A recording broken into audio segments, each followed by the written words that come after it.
Good morning.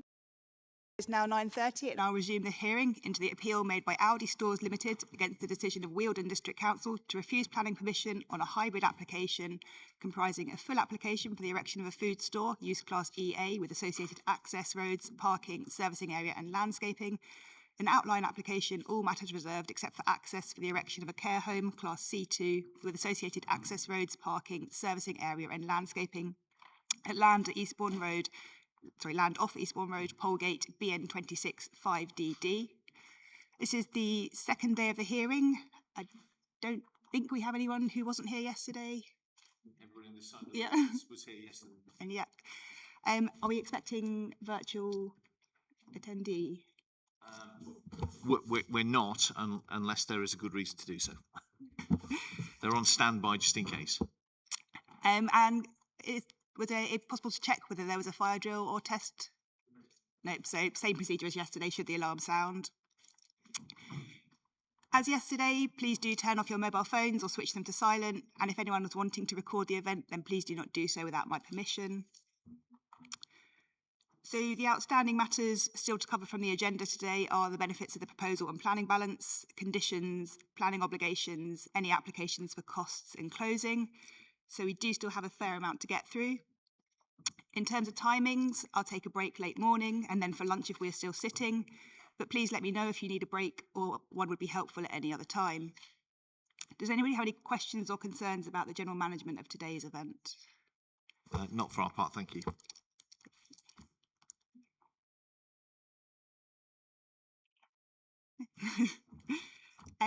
So before we come to item 6, we left it yesterday that you were going to give some consideration to the matter of European sites. Is there any update for me? We did, and what we have concluded is, let me take a step back. So the position is that we are very confident indeed that the discharge from Southern Water will be a double infiltration. But the solution that we are proposing on site for both elements of the scheme is also double infiltration, just to make sure. Having reflected upon that last night, our collective view is that that is best described as mitigation. I fall into the same camp as Mrs. Turner, frankly. And we are very confident that because it's double infiltration and probably actually quadruple infiltration when you add the two together, that therefore you can exclude the risk, but that's not at stage 1, that's at stage 2. You'll recall that I did intimate yesterday that in the event that we concluded that, would you want an amendment to the shadow HRA, and you intimated that you were content that you had sufficient information to form an opinion, but that you would need to consult Natural England in those circumstances. We agree. What we have done, therefore, or I say we, what Mr. Turnbull from the drainage side of things and what Ms. Southern from the ecological side of things have done is to prepare a draft letter to Natural England which embodies all of that. That, I think, was emailed to the council and has also been emailed to the case officer. I think we have hard copies as well to hand, if that will be helpful. It may be that you would wish your case officer to write to Natural England, which will be a more conventional approach, embodying what's contained within this letter. But we hope this letter was helpful to at least embody what needs to be asked of Natural England in order to provide a response. So we think that's the cautious way, and probably the safest way to avoid any potential concerns down the line. So just in terms of procedure, consultation would be essentially through my case officer that I would ask the case officer to carry out. Have the council seen this letter? Not as yet, no. Was it sent? Obviously, it's not been a lot of time, but... We have hard copies.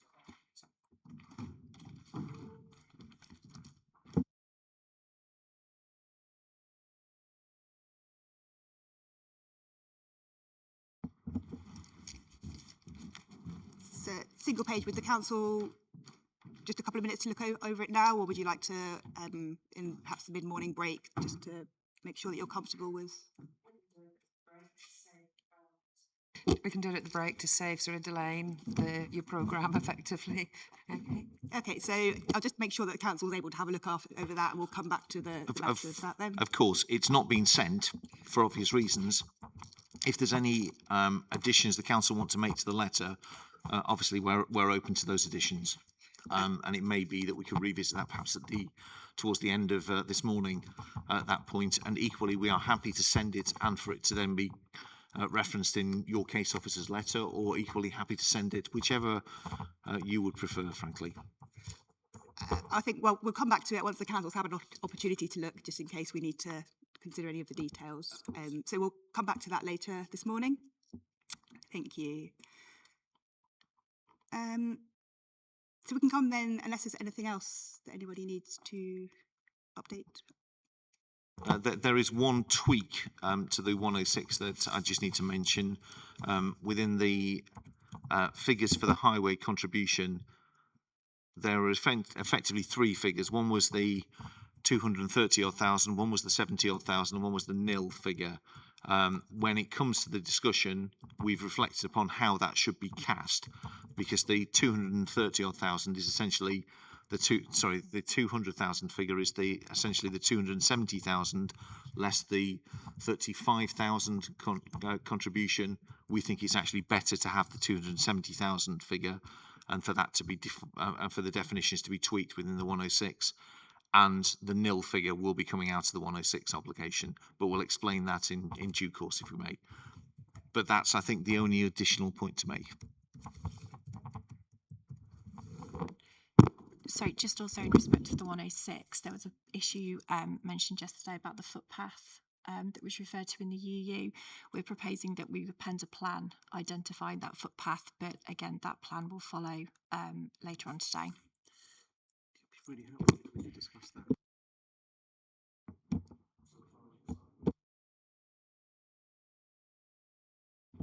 Yeah, I mean, I'm happy with that, yes. So we can come then to item 6 of the agenda, which is benefits of the proposal and planning balance. And this item is really just to make sure that I understand your positions when I'm looking at the various benefits of the proposal that have been suggested and considering the overall planning balance. So a couple of particular points in terms of benefits firstly, around housing and specialist accommodation. So the Council's officer report had referred to a 3.44 year housing land supply. Is that still the current position for the Council?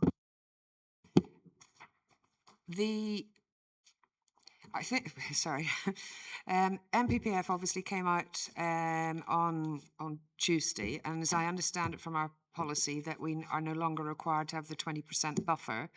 We therefore, it's improved our land supply sufficiently, but I don't have the exact figure, but we are still below 5-year housing land supply. I'm sorry, I haven't got the precise number because they'll have to obviously recalculate it on that basis. I can see and ask if they can do that, but the main thing is we don't have a 5-year housing land supply, and that's definitive.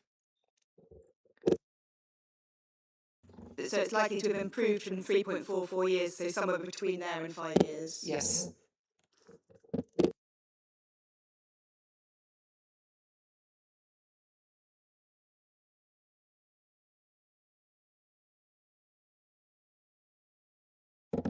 Does the appellant have a comment on the housing supply position?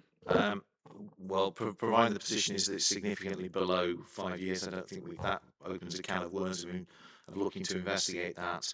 I don't know what the position is in terms of the HDT position for this authority as well, because self-evident that will be of relevance as well in terms of your position on the weight to be afforded to housing. Obviously, that was published too on Monday.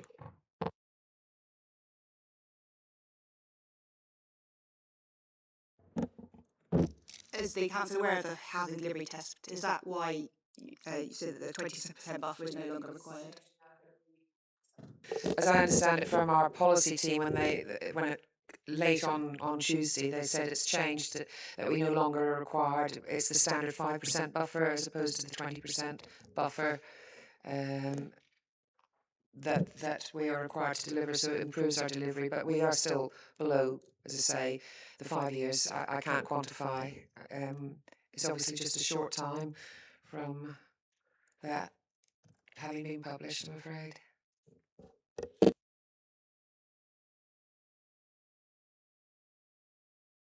Does the appellant have the housing delivery test figures? Literally searching for it. It wasn't available last night. One could search the new Greenbelt guidance, but that was about it. So I think it's every planner in the country is searching at the moment. So hopefully we'll report back in due course. I think the best I could probably do is to find out what it is within Planning Magazine, but we'll have a look. It'd be helpful just to have that figure, or at least the category that it's in. In terms of the housing supply and housing land supply position, in the Council's view, would the proposed care home contribute to the general supply of housing? Yes, it would.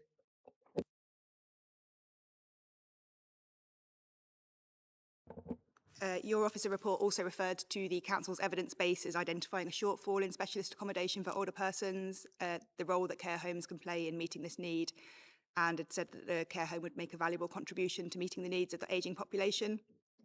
And so I'd noted, it was paragraph 7.2 of your statement, which suggested that economic and social benefits of the proposal taken together would attract moderate weight. But just individually, what weight would the Council give to contribution to meeting identified housing needs?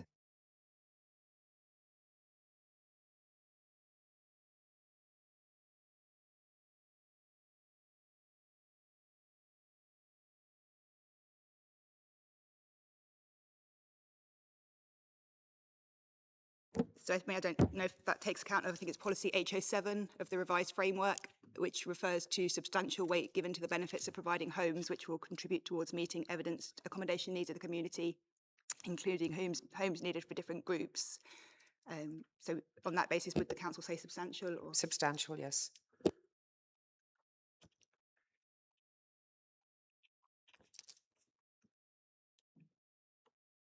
Thank you. And for the appellant then, I think 6.2 of your statement referred again to the care home contributing to housing need and alleviating pressure.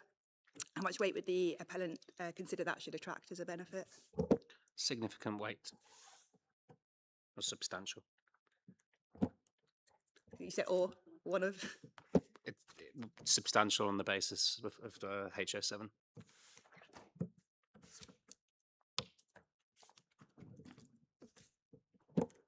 And then paragraph 6.2 of your statement for the appellant refers to employment in the Aldi store. And you also talk about employment during construction. But would there also be employment associated with the care home element? There would be. We're obviously unable to confirm the figures until they outline, so the detailed element comes forward.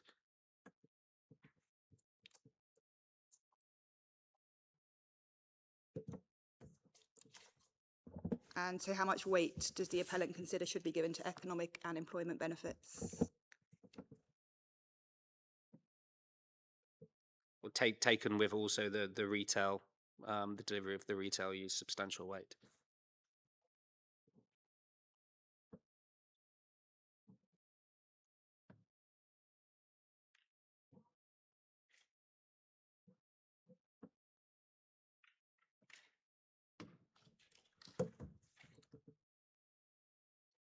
And for the council then, so I'd say notwithstanding the moderate weight to cumulative benefits at 7.2, the officer report had referred on page 27 to significant local employment opportunities and suggested significant positive weight would be afforded to the creation of new jobs and associated investment. Is there anything to add to that or update? Sorry. Of the officer report is page 27. I think those paragraphs aren't numbered, are they? So, yes.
And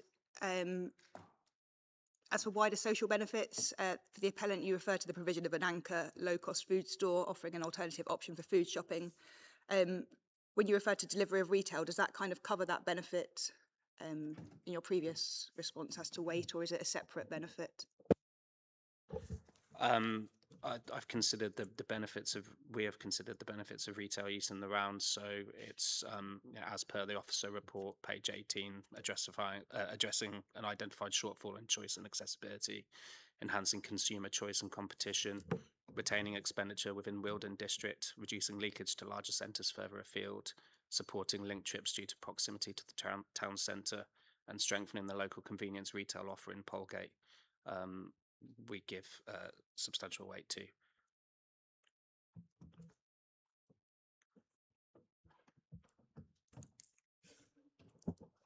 And for the council, I think the report, obviously, Mr. Hawke has just referred to those factors, but I don't think it gave a particular weight in terms of retail. Is that a separate benefit that the council would consider, or would it be within the wider economic It's the wider economic, having had regard to our town centre study that was referred to yesterday, that there was no, we hadn't identified a specific allocation or anything for retail. So as I say, it would be the overall economic benefit.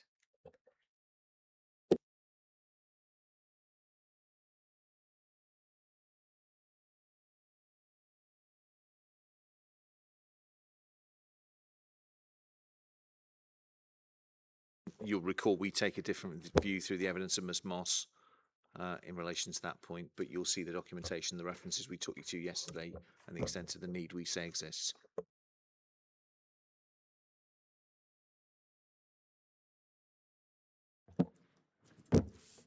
And then again for the appellant, 6.2 of your statement refers to the landscaping and ecological enhancements, including a 10% biodiversity net gain. Obviously heard quite a lot about landscaping yesterday, but so is that a benefit of the proposal, or is it mitigation for the effects of the development? It is both.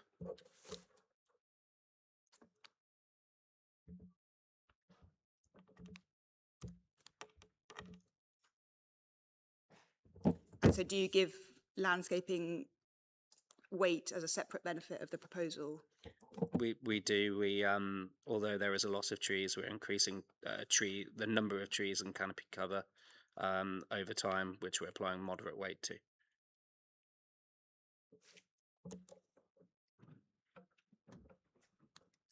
And how about the ecological enhancements and biodiversity net gain that's referenced? What weight would the appellant give to that? Moderate weight.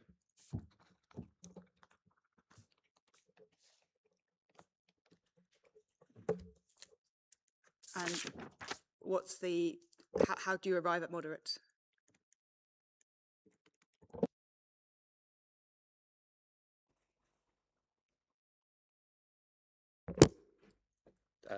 The biodiversity uplift that provided on site is in accordance with planning policy.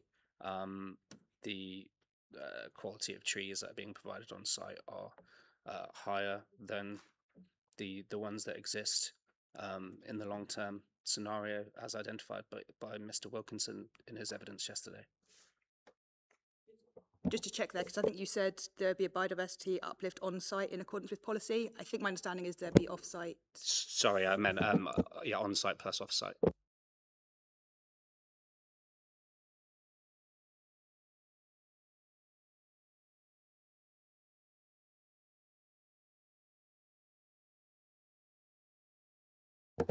For the council, just firstly, in terms of landscaping, I suspect from the discussion yesterday you might have a different view to the appellant, but would the council consider landscaping to be a benefit of the proposal?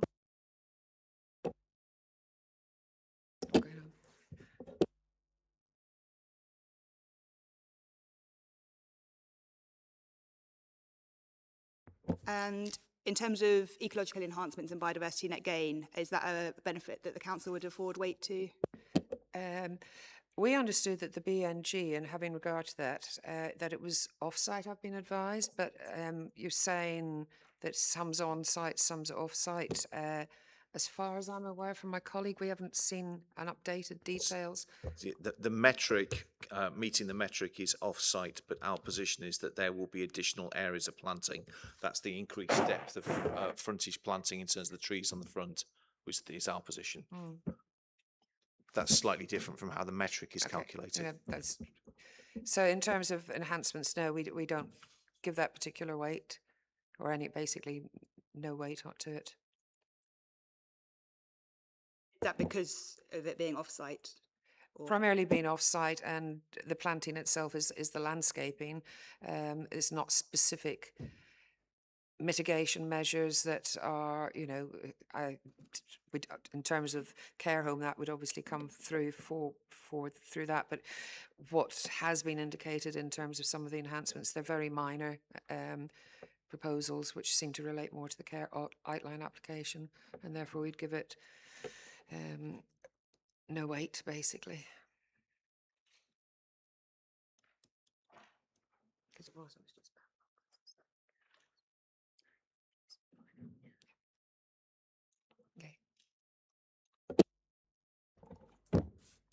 And then the other thing that's referred to at 6.2 of the appellant's statement is visually attractive buildings incorporating sustainability features, promotion of sustainable forms of transport. Again, a query, are those actually benefits of the proposal or I guess mitigation or reducing the effects of it?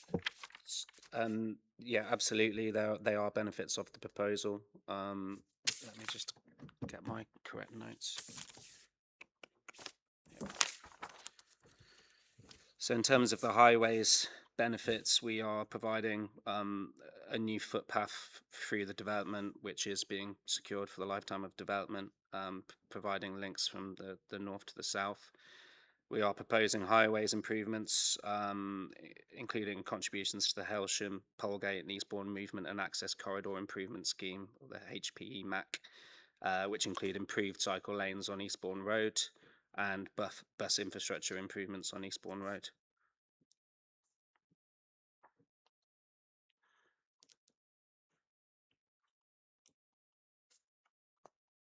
And are you able to give an indication of how much weight the appellant would afford to those benefits?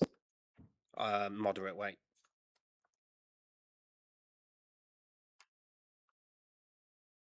Is there a particular reason why you would say moderate?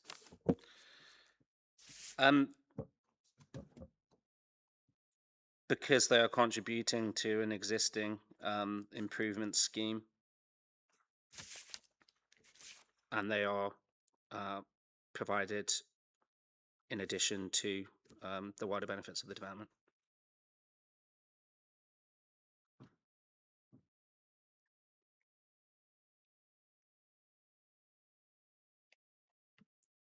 And in terms of the sustainability credentials, I think it was talking particularly about, for example, photovoltaic panels, air source heat pumps, and electrical vehicle charging. Is that going beyond what would be otherwise required by policy or legislation? I believe they are proposed in response to policy, but they are considered benefits all the same on account of their sustainability credentials.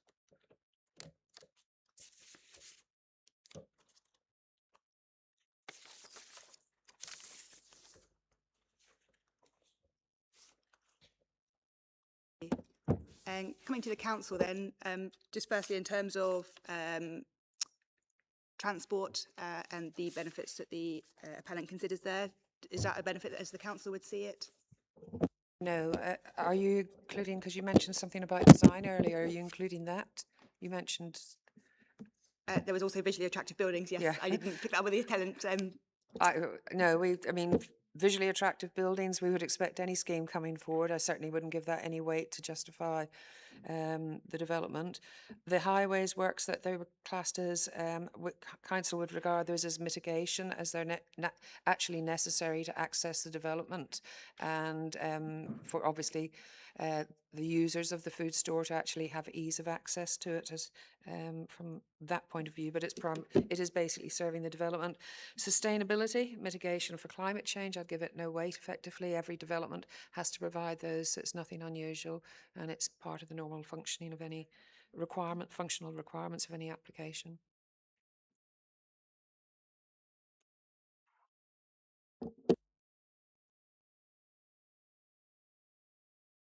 Thank you. And yes, the council reminded me I didn't ask the appellant about the visually attractive buildings. Could I just respond to one point, which is a legal issue, which is why I can dip my toe in this particular water, which is the mere fact that something is necessary to make a development acceptable doesn't mean you can disregard the benefits which arise from that. The courts have pronounced on that a number of times in the context of affordable housing, for example. The fact that you provide a percentage of your scheme in compliance with policy, which happens to be affordable, doesn't mean you don't give weight to that as a benefit. Similarly, the fact that you are bringing forward a development which helps to facilitate the change in the vehicle fleet by providing EV vehicles doesn't mean it's not a benefit. Sorry, two book hearing. Doesn't mean it's not a benefit. The fact that it's BNG that's required by regulations doesn't mean it's not a benefit.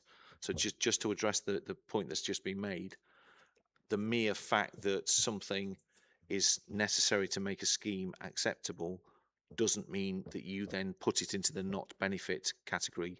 The courts have been very clear in relation to that.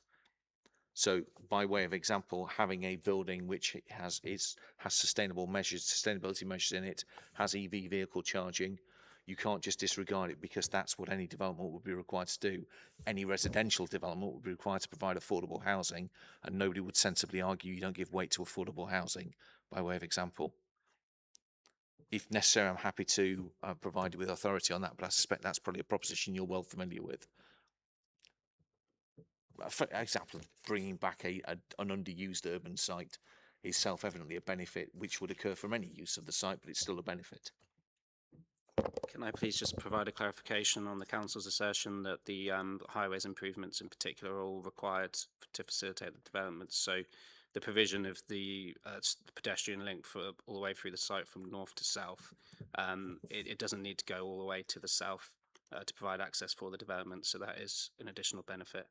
And then in terms of the improved cycle lanes and the widening from, I believe, 0.6 metres currently to 1.2 metres, sits outside the HPE MAC area as well. So that's an additional benefit.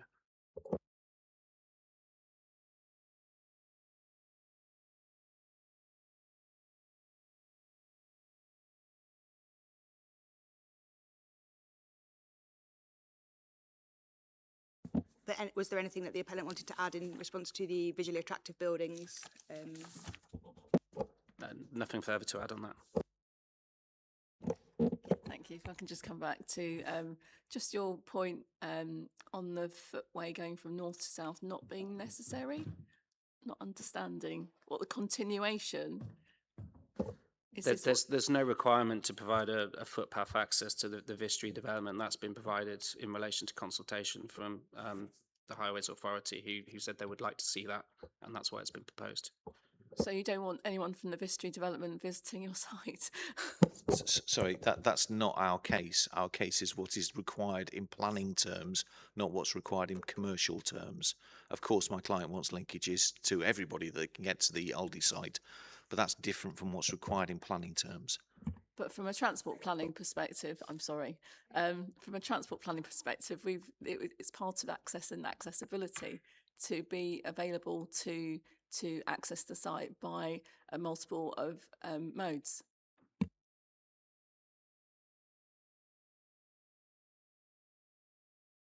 Sorry. Are there any other considerations that the appellant wants me to be aware of when I'm considering the proposal? Maybe Mr. Bradshaw is, if you can just give me a moment, apologies. Nothing else to add, thank you. Apologies for that.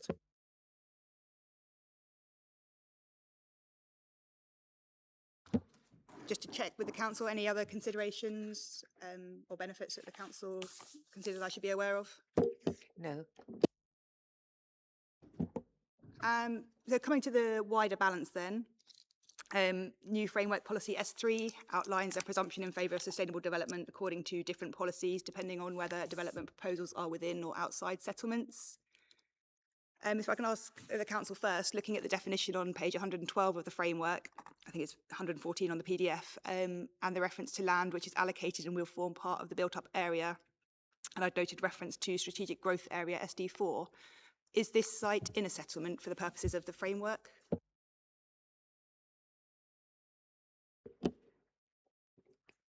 Is it all right rather than just saying a yes or no, if that's okay?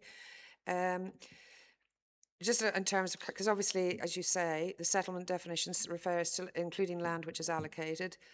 Areas defined as a settlement in the development plan, whether using defined settlement boundaries, I presume the interpretation is that's development boundaries. So having regard to this site, that obviously the appeal is outside the defined development boundary as set out in the adopted development plan. It is, however, on the edge of the built-up development, and it's clearly acknowledged there's development to the south that's been constructed for Heinzland's development, and outline planning permission from Mornings Mill further south with reserved matters.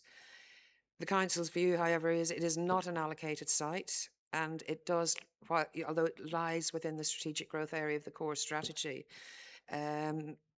Policy WCS4 is very clear. It says that the strategic development areas are provided in the key diagram, and allocation of sites and specific policies, including phasing where necessary, will be provided in the Strategic Sites Development Plan document.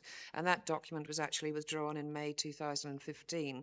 So it lies within a growth area, but it's not a specific allocation. So that is a problem, obviously, in terms of saying, is it allocated? We would say no, and we've had appeals on other sites where the inspectors have clarified as well in terms about strategic growth area, if it lies within that. But there is a clear definition between that and allocation.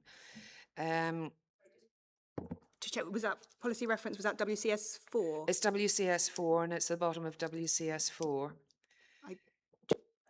Don't think I didn't have that as a separate policy, although I think somebody has sent Well, me it wasn't the thing was that the principle of development wasn't refused, and it was only put in response to the appellant claiming it was an allocated site, and we were clarifying actually this isn't an allocated site. There's a difference between that and lying within the pink blob, which is classed as just the strategic growth area. That precise allocations were going to come through later. Okay. Yeah, no, it's just because you've referred me to the policy, so I'd like to be able to have a look at it. I was just, as I say, I wasn't provided it as a separate policy because it hadn't been referenced, but I think somebody had sent me the whole core strategy. Yeah, it was appendix 3 to your statement of case. So I was just checking that I've got it somewhere. So No, that's fine. Now, again, it is allocated in the emerging local plan. It's allocated for housing, obviously, and it's also in the emerging local plan as to that it would be within the development boundary. But as we've already said, this is only Reg 19 is only coming out in September, and it's having regard to the stage of plan, little weight can be given at this stage to those policies and the development boundary.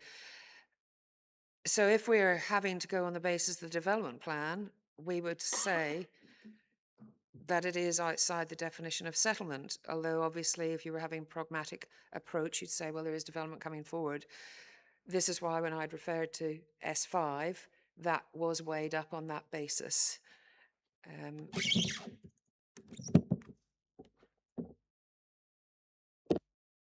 be clear, the council's position is that it's not in a settlement and it should be considered against S5? Yes.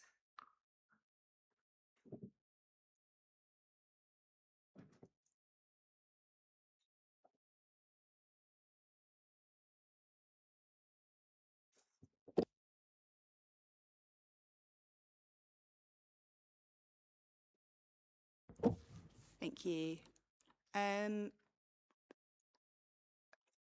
I asked the appellant for essentially the same question. What is your view on how this site would fit within the definition in the framework? I'll approach it from how you should interpret the policy. Maybe my colleague may wish to add anything as a matter of planning judgment. S1, forgive me, S3, S4 and S5 all talk about settlements. So what's meant by settlements? You have a document which defines settlements. If you turn to 112, settlements is not defined as being synonymous with either the defined boundaries of the settlement boundary within the development plan, nor allocations, nor growth areas. What it actually says, it's an inclusive definition. Settlement includes cities, towns, villages, and other predominantly built up areas, including, just pausing there, is this site within a location which is predominantly a built up area? First point is that this site is surrounded on 4 sides by development. Is it within a predominantly built up area? As a matter of planning judgment, I certainly know what those to my right would think, but they'll no doubt tell you in due course. There's then some inclusive elements, including land which is allocated. There's an interesting discussion as to whether the strategic growth area is an allocation or not, but you don't need to go there because it then goes on to say, or has permission for development, which will form part of the built-up area once the development is complete. Even had the Vistry site not been built, so had Hineslands not been built, you would still form into the second part of that sentence. Then it says, This includes areas defined as a settlement in the development plan, including defined settlement boundaries or equivalent terms or criteria for identifying ... That's an inclusive element, so it includes the defined settlement boundaries. It doesn't exclude everything that goes before. It doesn't exclude the built-up areas. It doesn't exclude allocations. It doesn't exclude development that has permission or completed development. Had the definition of settlement being said to be settlement is defined as an area of the defined settlement boundary, then what you've just heard from the council would make sense, but it doesn't.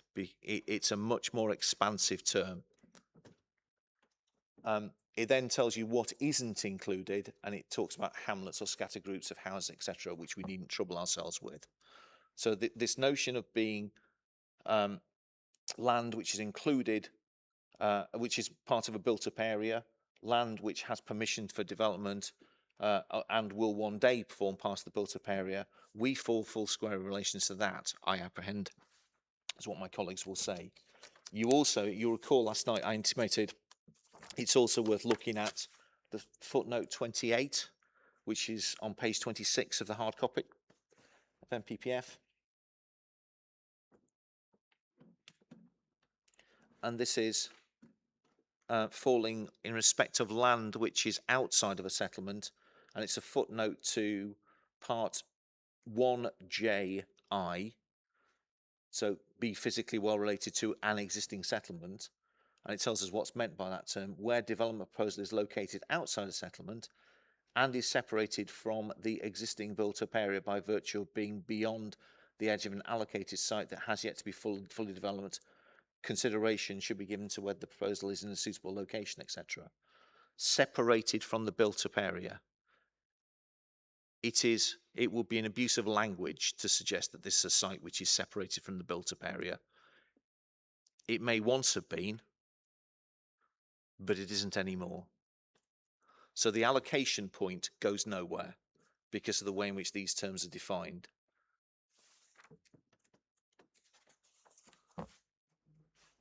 One might go so far as to say it would be wrong as a matter of principle to judge this against policy S5, but that requires a planning judgment as to whether this is a site within the settlement, within a built-up area, and that's a matter for my colleague. He'll tell you whether he thinks it is or not. Yeah, we are in a settlement as we are in a town and surrounded by development on all sides. Thank you. Is there anything that the council would like to respond there? Does it alter the council's view at all? I'll just clarify that on terms of footnote 28, we understood that that actually specifically related to J as opposed to the generic, the whole of S5, and J obviously relates to housing need, and obviously in that context it's relating to housing allocations, and when you get part sites coming forward, as I said in my when I responded, it is difficult. It depends whether you're assessing it on a specific site or if you're looking in the context of the adopted development plan. Irrespective of which policy you apply, it still has a fallback in terms of obviously the assessment of the benefits being outweighed by adverse effects and also being assessed against the national decision-making policies. And that's, you know, we discussed yesterday, or it was referred to the council's position on that. But obviously the decision is down to you ultimately. I'm sure it's my fault. The only reason at all for referring to footnote 28 is that the approach that's taken in policy S5 is consistent with the approach that's in the glossary. It's the only reason for referring to the footnote. I wasn't making a point with regard to issues of unmet need. It's an interpretive point about reading policy in full. I'm sorry if I didn't make that clear.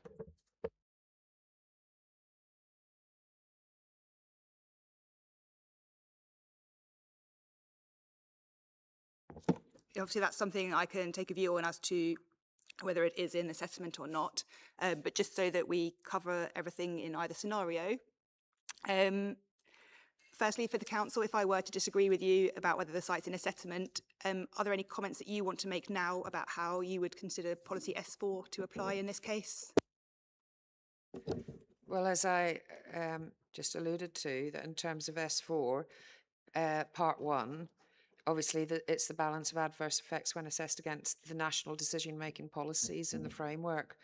And having had regard to that, then, as I referred to yesterday, effectively, that's when we're relying on DP, whatever. It was the ones I referred to, yes, DP3, etc. So it's still got the importance of the adverse benefits, the adverse effects, and the national decision-making policies are still a key consideration, whether it's within a settlement or not, effectively.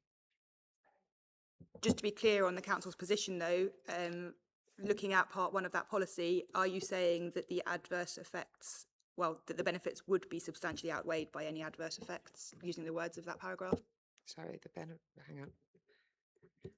I've lost the page. Sorry? 24. Okay.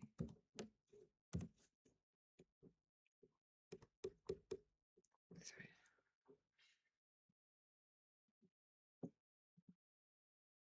I was probably incorrectly doing the negative. Our view is obviously the adverse effects would outweigh the benefits. Substantially, yes.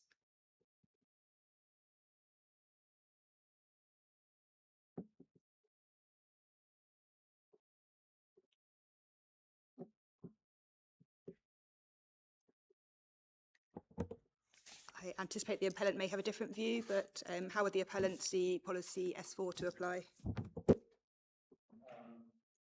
Yeah, obviously we take the polar opposite view on this, and the benefits of the development are not substantially outweighed by the adverse effects.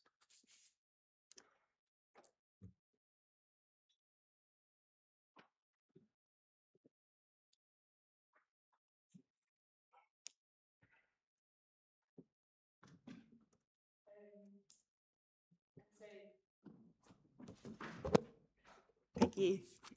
Coming then to S5, in the event that I were to find that it was outside a settlement, and this is quite a long one.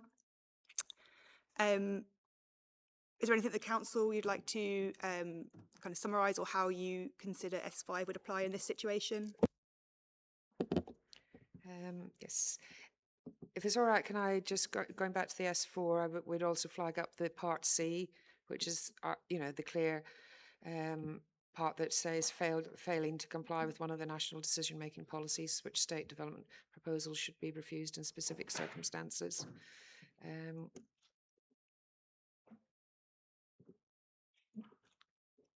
I think that was the DP3. I think that we talked about yesterday. Yes, it was again. And again, it's the same effect basically. The circumstances it was S5(2). Approving development proposals are likely to be substantially outweighed by adverse effects. And again, that's again the reference to failing to comply with one of the national decision-making policies, which state that development proposals should be refused in specific circumstances. And again, as you say, it's back to DP3. DP3.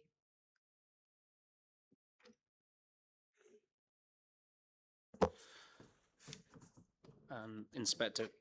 Sorry.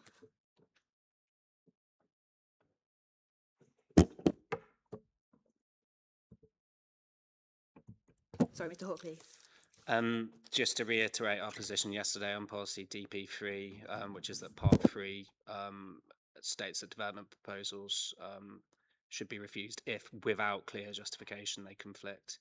Our position is obviously that we provided clear justification. I'd also like to draw the inspector's attention to Part 1 of policy DP3, which of course does state that development proposals should respond to their context, but it also says this should not preclude innovation or change where appropriate. Nothing further to say. Can I add one point which was raised yesterday and appears to be still maintained in relation to DP3 2C? You'll recall the last part of DP2C tells us DP3 2C. It This is going to be a familiar part of the future.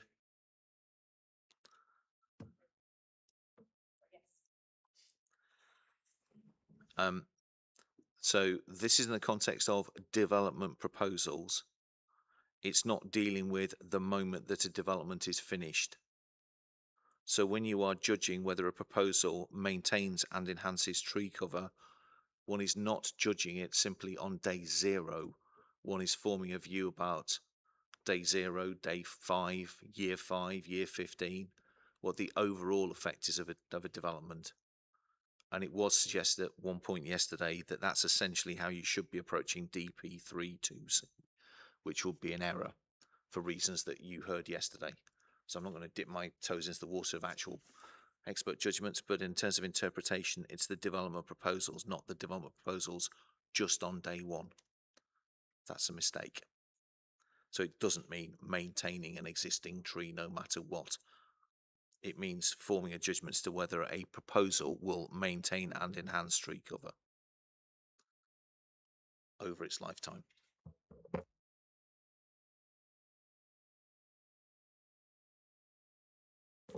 And perhaps it's the same point made a different way, but just to reiterate, policy, I believe N2, which says retain trees where possible, which obviously needs to be read alongside this.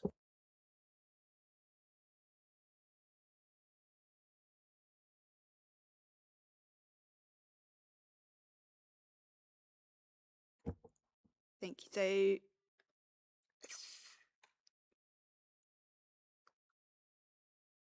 sorry, I've just, Council, you did answer my question about S5 and you referred to part 2 and policy DP3. That was the Council's position of how that policy would apply. And so the appellant, I think some of the points you picked up there were perhaps for the previous point as well, but is there anything further that you'd like to say on policy S5 and how that would apply here? Sorry, just to say that part J is believed to be applicable here.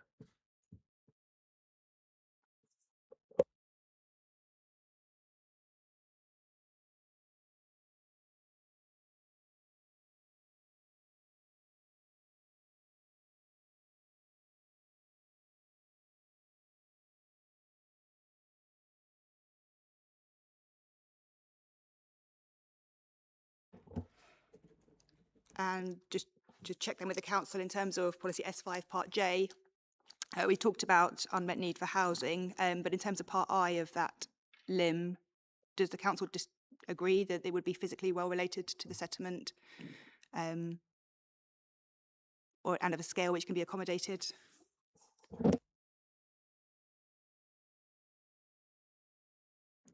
The J category, so sorry I missed your thread, but I mean we don't agree with J. We've considered it come under residential and mixed use, which is H, and we didn't have an issue with that.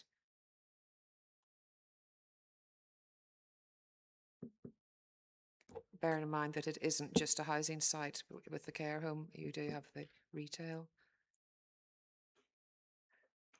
Could a proposal come under multiple categories?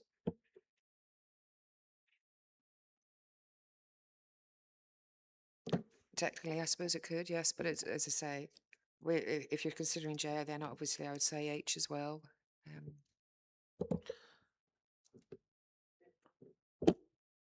Understand the Council's point that it's not solely the care home, but just looking at part J. So does the Council consider that could apply in terms of the criteria that are specified within that part of the policy? Yes, it could. Whilst you're actually referring to housing delivery, we have got a response back from policy, if you want that. All they can only confirm at present that the HDT results are 89%, and they've been informed they only need a 5% buffer now. They have to obviously get the formal figures of the land supply, but that's all we can sort of provide at present. Thank you. Before I'll come on to the housing delivery test for the appellant, but anything further that you want to add in relation to policy S5 from what you've heard? Yeah, just in respect of J, it relates to development which would address an evidenced unmet need. That's not limited to housing. albeit it includes housing. But, we would say it also includes retail for the reasons that Ms Moss set out yesterday.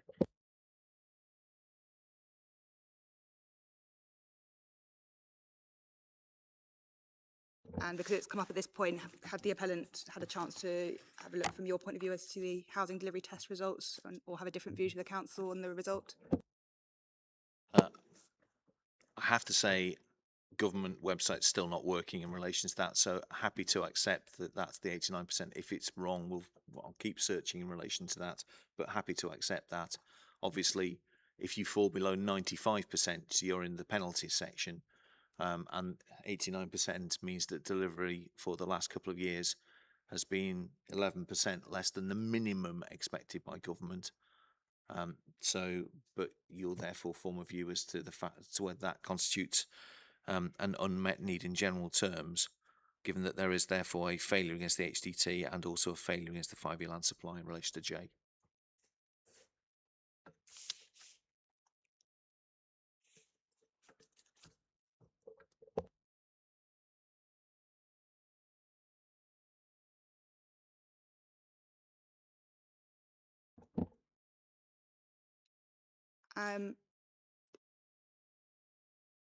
Anything else that anyone wants to say to it, what's already been said or that's in your statements as to whether the benefits of the development would be substantially outweighed by any adverse effects when assessed against the national decision-making policies in the framework? I'll come to the council first. No. The appellant. Only a clarification, which was also discussed yesterday, that we believe the care home could provide up to 80 units. But that will be subject to details. And so before we move on to conditions, just to check in terms of the overall planning balance or your overall case, is there anything further that you want to say before we move on, Mrs. Taylor? No. The appellant? Nothing to add. The government has just, website has just started working for me. It is 89%, and the final column says, as you would expect, action plan. So sitting partly on the naughty step, but not fully on there. Thank you. So we've got conditions next. People content to carry on, or would you like a break before we come to conditions? See lots of nods from my right from this side. Carry on? Or... Yep. So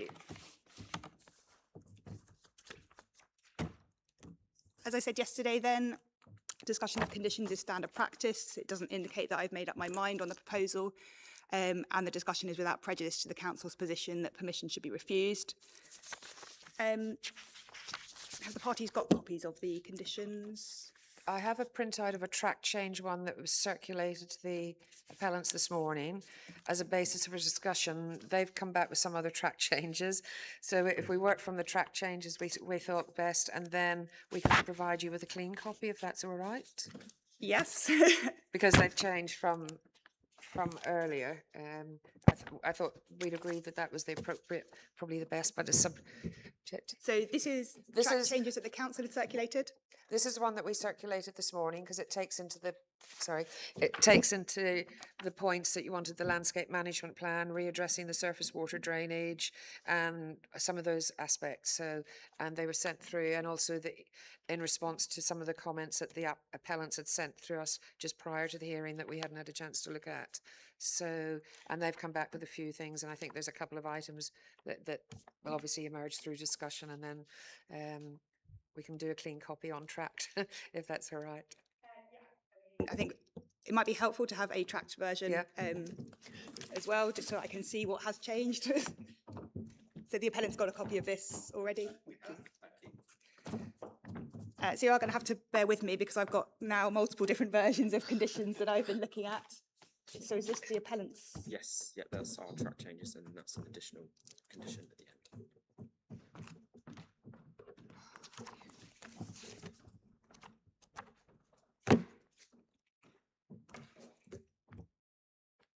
So obviously I had not seen these previously, so I'd been working from the versions yesterday. So as I say, you might have to bear with me as we try and go muddle through the conditions.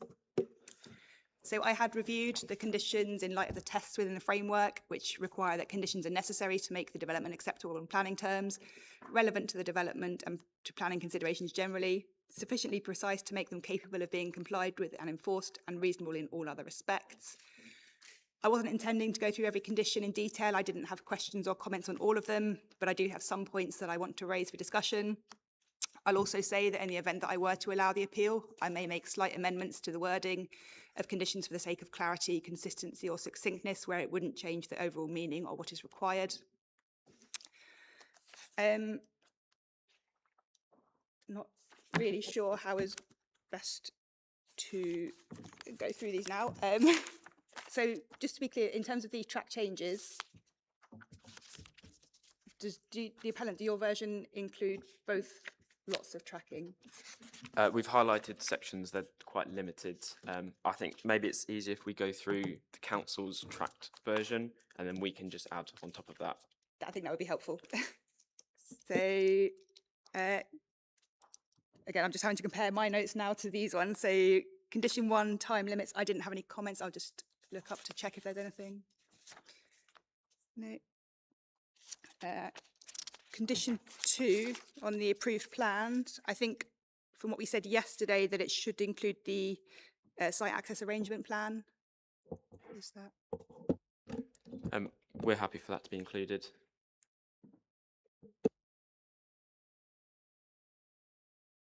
And there was a query as to whether it should also include the tree removal plan, which is referenced at condition 21.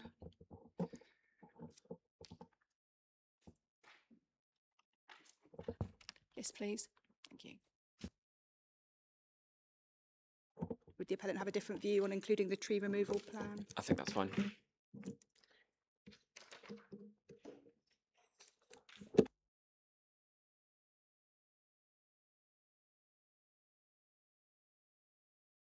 Condition 3 on phasing.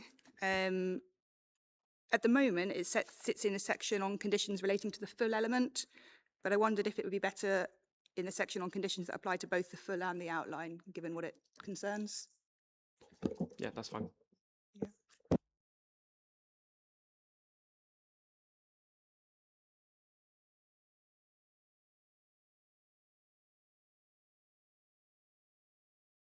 Condition 4, external materials. I didn't have any comments on that. No. Condition 5 is landscaping. Just a query, the trigger at the moment is prior to commencement of development above slab level. Is that appropriate given particularly the issue about mitigation planting and effects of that? I did wonder whether this should be a pre-commencement condition. I think that can be a pre-commencement, yeah.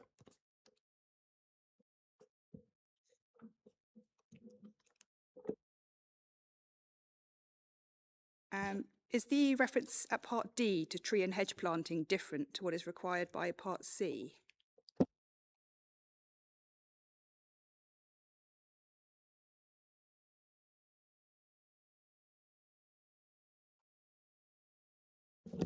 I'd say it's irrelevant because trees, plants, grass, they're all part of the planting plans. So I'd say D is irrelevant. And if I may also say the last paragraph is not irrelevant because it's included in the land. Any tree or shrub which dies is removed because that's actually included under the landscape management and maintenance plan, which is later in the document. So that should now be omitted from this Yes. condition? It duplicates. If I may, which was about whether there should be a pre-commencement decision. It occurs to me that in relation to works on the frontage, that it may be sensible to have the access created frontage first into the site. So it may be prior to commencement of development, save for the creation of a means of access into the site, so that one isn't, if you will, having to do those works from the frontage in order to create the access. So you've got the heavy vehicles to do any sort of preliminary works on the site. I think the conditions requiring details of what would be put on the site doesn't require that. That's true. That's true. No, that's a fair point. I'm so sorry. Yes. No, I'm content. I'm sorry. I'm overthinking things. Apologies.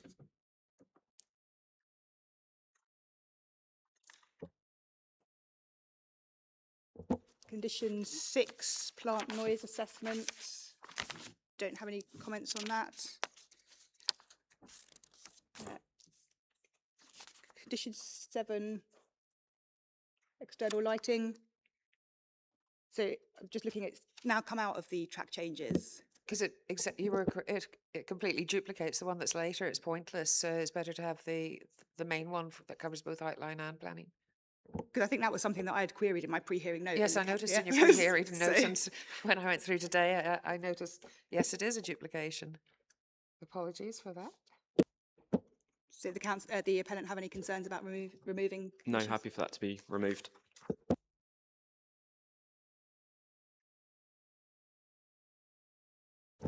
Condition 8, internal roads. Oops, sorry. I don't have any condition on comments on that one. No. So 9, well, and 9 and 10 on delivery hours and operations. I think this, from the versions yesterday, that the appellant had proposed some amendments. For clarification, Inspector, it was just that the council rejected their omission of bank and public holidays because on amenity grounds, we normally feel it's unfair that vehicles could come in at 6 o'clock in the morning, etc., on bank holidays and public holidays, and we've reinstated that.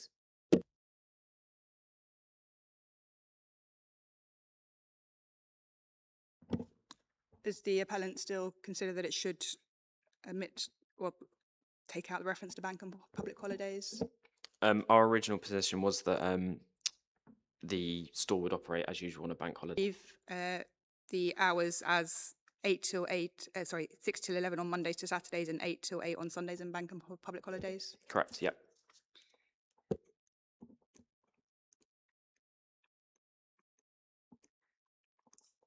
And in the previous version on condition 10, there was also, I noticed, some changes to parts B and C. So not just the public holidays part, but in terms of, well, part B, how it was phrased as to whether it's any vehicle or no vehicle. What is the proposal at the moment? Inspector, if I may say, it was actually a tricky one because the original drafting actually seemed to conflict with the no deliveries between before 6 and after 23 hours. Then from pollution control, they obviously had required no audible reversing alarms, and the same about refrigeration units. Previous wording basically implied the delivery vehicles could come into the service yard at that time, which effectively contradicted the delivery restrictions. However, realising that you know, if delivery vehicles, they come at all hours, they could be parking on Eastbourne Road, so we realised they are likely to still come into the site overall and park up on the access road or in the parking area. So that was the aim of B and C, basically, that wherever in the site they are, if they've parked up, they're not allowed to go into this, you know, obviously to unload, but they've got to have regard to stop the reversing alarms and turn off the refrigeration because of amenity for the residents. Whether we've successfully achieved that wording, it's difficult every time you keep looking at it, but that was the intention, if that clarifies it, the logic. Because clearly we don't want lorries parked up on Eastbourne Road at 6 o'clock in the morning running the vehicles, which can happen. And so from the appellant's point of view, is condition 10, as the council had suggested it, acceptable now? Yeah, we agree that there was kind of conflict in the wording, so happy to accept the new wording as in front of you.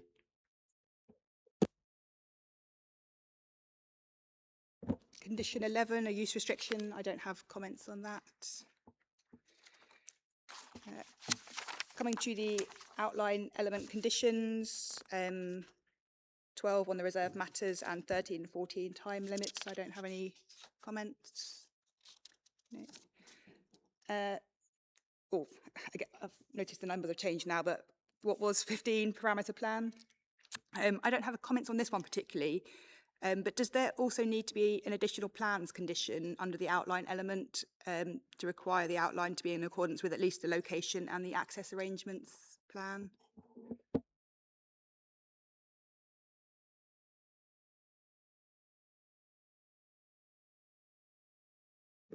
Yep. When you refer to location, you're just talking about the access, because obviously we would have issues with the building footprint if so it's only the access. So I was envisaging the red line location plan and the access arrangement plan. Yeah, that's fine. Okay.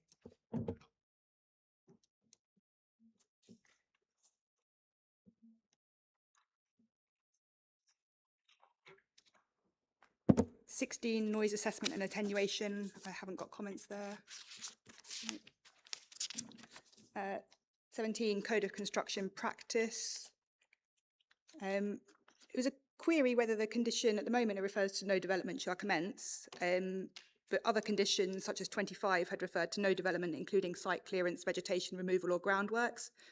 Is there an intentional distinction between the trigger there?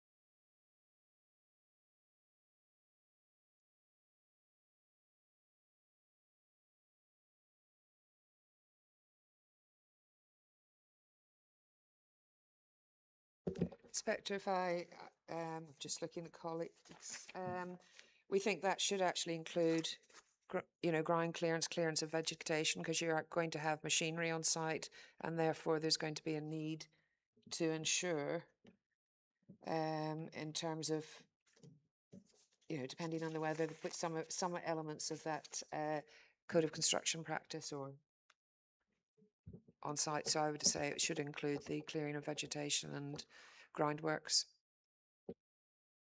I'm struggling with how that's lawful then, because if it doesn't comprise development, if one undertakes site clearance, say, and that's not development, then the permission's not been implemented. So how can the condition bite? A 106 could bite if it was tied to the entering into the 106, but I struggle to see how that could bite. It could bite as a subsequent phase for the care home if that's what's intended, but not an initial issue. And obviously demolition is development.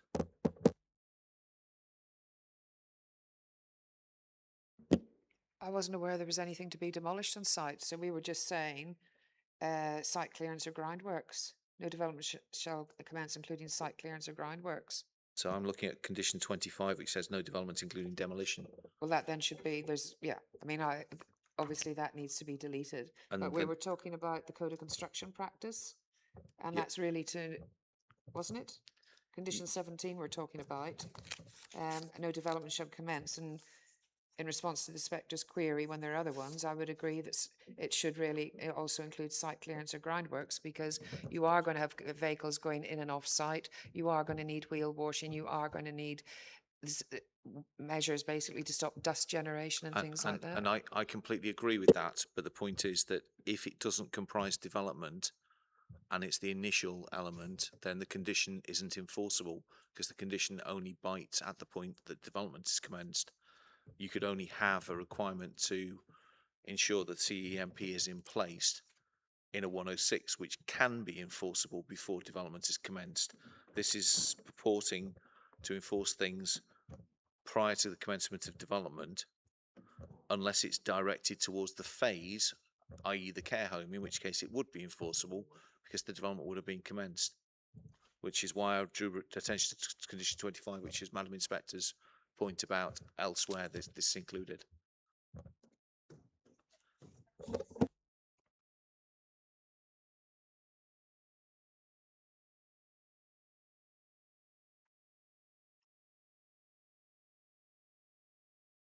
You're correct. It was just because when I was looking, I was just wondered obviously in terms of how they're phrased, they were different, but yes. I think it's just down to different people who have drafted things at the time. I wasn't involved in this, so I can't comment. I can only surmise.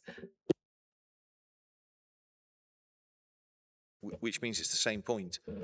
Things that don't comprise development can't commence development, and therefore the condition can't bite.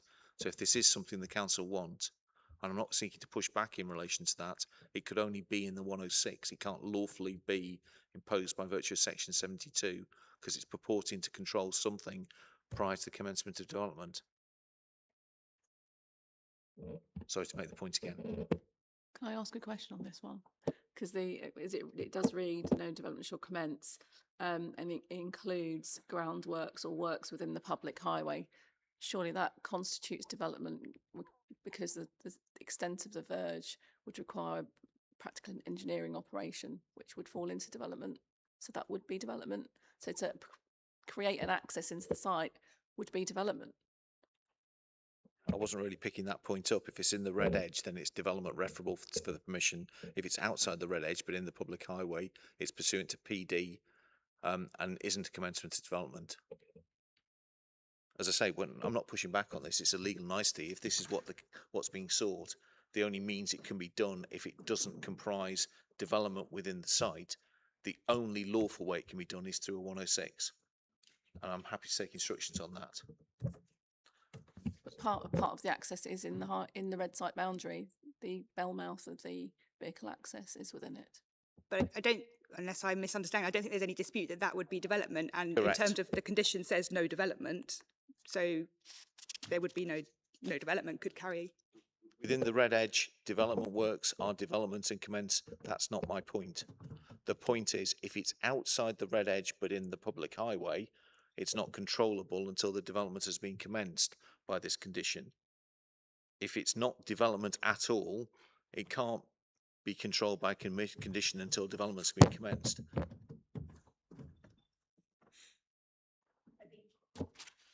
As I say, it's really a matter for the councils.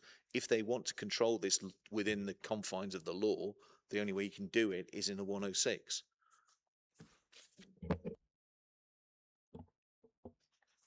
So I didn't. My original query was just in terms of consistency between the conditions. No, it's fine. But is it something that the council considers is necessary, or is it just something that's kind of crept in and that, as the condition is written and refers to no development, is that sufficient, or is it something that needs some further consideration through a legal agreement?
didn't have my mic on. Does that address your concerns? Not remotely. No. If it's a phased development and it's commenced, the condition can bite. So if the inspectors have made that point on a multi-phase development, that's fine. If these conditions are intended to control the second phase, then that's also fine because development would have commenced. But if it's seeking to control site clearance before there's been a formal commencement of development, then these conditions don't bite. Therefore, it can't work through a condition. I'm not in any way seeking to push back against the principle. It could only be done through a legal obligation. So I've no difficulty if it's controlling subsequent phases, no difficulty if this is what the council wants. It just needs to be done through a lawful mechanism, that's all. For you, Inspector. So what would you propose as, because I'm not a legal expert, and this is the first time this has ever been raised, whether it's been at an appeal or anything, and it wasn't raised by the appellant when conditions were being negotiated, which I understand my colleague had been working on for considerable time. We'd either have to take legal, advise our legal, and then come back to you, either post, leave that one hanging, or maybe if the appellant says what they feel is an acceptable condition, that they, on that basis.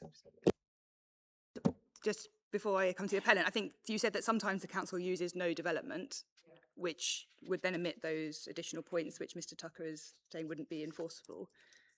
I think it's a point for the council as to whether you consider that there would need to be something further which would potentially then need to be looked at through a legal agreement. I think maybe it would have to be looked in conjunction with the CMP for biodiversity, because obviously that should hopefully, provided Mr. Tucker agrees with that, considers that acceptable, that if the restriction of vegetation clearance, because that's the key issue for the biodiversity, and then once they start doing groundworks, then it would bite in terms of dust and all those various things under the CMP, and whether co-jointly they will achieve the thing of protecting the site vegetation until a code of practice has been effectively delivered. I think I'm being asked to help solve the council's request. There is sense in having some degree of control to ensure that there is control about vehicles that are undertaking the initial preliminary work, given the site needs stripping before development takes place, that works need to be undertaken in relation to the trees, that works need to be undertaken, no doubt pursuant to a 278 within the highway, which might all take place in advance of the commencement of development. And conditions can only bite once development has been lawfully commenced under section 56. So if there's a desire to control those other elements prior to the commencement of development, the only means it can be done is by virtue of a 106, because for example, we've got 20 category U trees on the frontage. Good arboricultural practice would suggest that because those are poplars next to the highway, they should probably come down. My client has not asked for permission from the landowner, ironically East Sussex County Council, to remove those trees, notwithstanding the advice of the arboriculturalist. But that might be the first thing that my client might wish to do.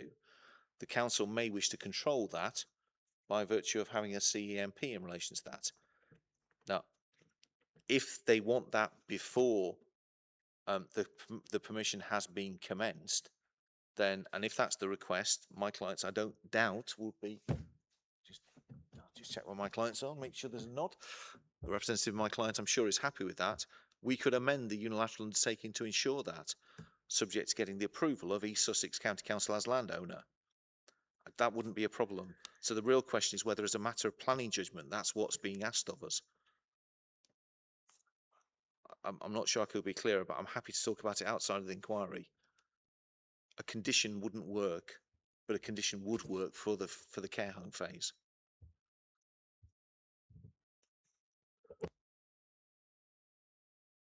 Perhaps that's a matter to reflect upon and come back later. Yeah, so perhaps when we have the break, because we're going to come on to obligations, if parties give that some thought as to whether it's considered. So I think particularly this condition 17 and the biodiversity plan, where it might be particularly relevant. But perhaps we come back to that point. As I say, the principle is not objectionable, it's the legal mechanism to achieve it. That's all.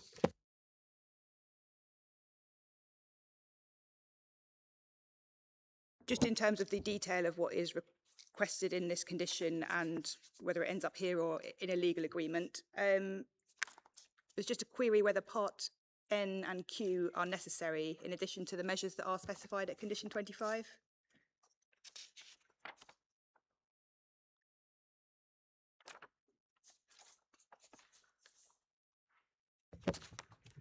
Understood and agreed.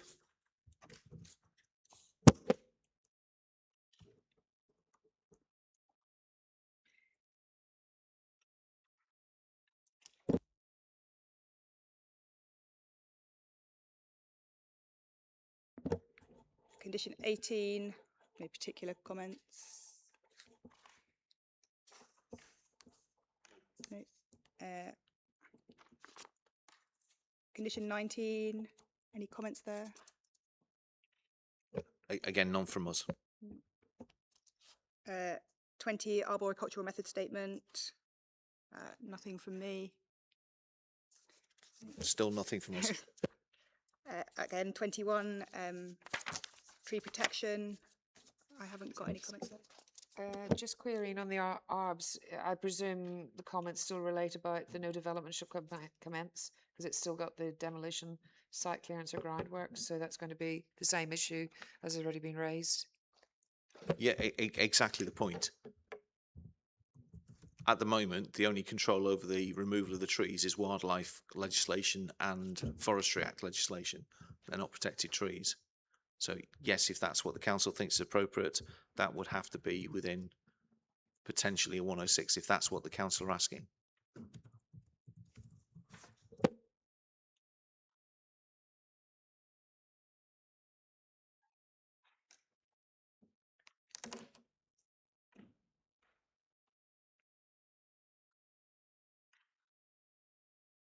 So is that another condition of what were 20 and 21 to be added to the consideration for a legal agreement?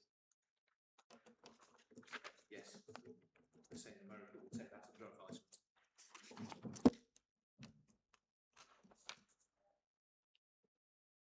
22, surface water drainage, where I think yesterday there were some proposed amendments, I think, to pick up the lead local flood authority comments.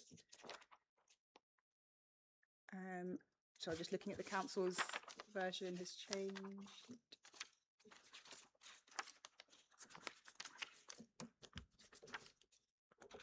For clarification, Inspector, 21, we discussed yesterday about and we didn't, instead of putting in an additional condition relating to flood drainage details being required at submission in relation to the care home, which we raised yesterday, so it's just been combined into the one condition, which basically there'd be one is for the commencement of development for the food store, and the other is submission of any reserved matters relating to the care home, and then basically everything else is the same. And I think that resolves our concern, and then it doesn't mean redrafting the other conditions relating to verification of the surface water drainage and the management and maintenance in subsequent conditions.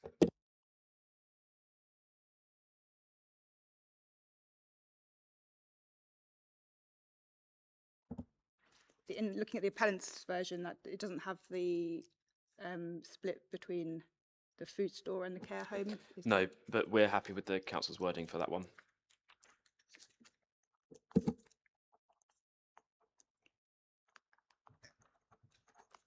Well, I mean, one thing that occurs is that it's obviously added in the detail that was referenced in the lead local flood authority comments about kind of exceedance rates or the rainfall events.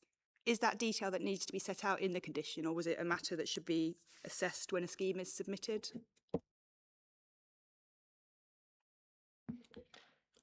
I believe it was the LLFA's requirement as part of a condition to be included. I just think from my point of view, obviously that's what they want to see, but as to whether it should be specified in the condition or if it's a matter for the assessment of the ultimate scheme, just considering if for whatever reason it doesn't get achieved, you've got a condition that says you have to have a certain specification. Which makes a scheme a far more logical way forward, because then there is control over it from the authority's perspective. Agreed.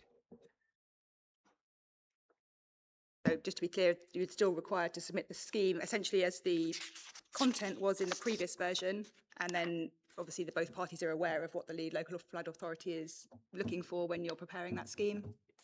So, sorry, I thought you were saying keeping it as split out as it is. So I think split out, but Yeah. in terms of then the detailed bullet points A to F, Yep. or however many we're up to now, to Right. as the previous version, so without specifying, for example, the attenuation tank should be informed by findings of groundwater monitoring. I would expect that to be done, but as in terms of discharging the condition. If you don't specify it, we would never get it, and it normally has to be done during the winter months, and that's why it's put. It effectively flags up and ensures that the applicant, in discharging the conditions, has got a clear checklist of what's required, so as they can get a speedy discharge of condition, which is clearly important because that clearly affects their timing. If they haven't done that at the requisite time, it's holding up discharge of condition. I mean, well, if the appellant's comfortable with it, I don't have an overall issue with it. It was just if the council considers it is necessary to specify those details. We are comfortable with it. Undoubtedly, it's whether or not it's necessary to include all of those elements in the condition, mindful that the authority can be anticipated in discharging the condition. They would reference back to the LLFA and or their comments that have been made so far. So comfortable either way, frankly. A more conventional approach would be the scheme approach.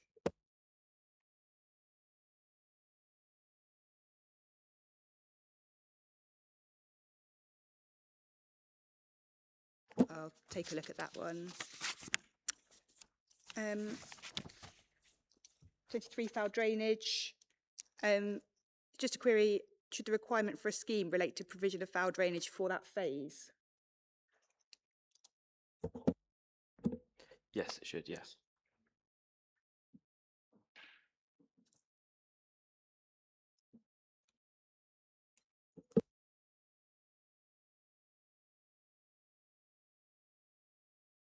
Uh, 24 site access. Sorry, Inspector, could we just jump back to the foul drainage point? Item C on that, Southern Water have already confirmed that there is sufficient capacity for foul drainage for the development. So, you know, usually that part C falls with Southern Water rather than with the appellant to prove. So we would suggest that item C was removed.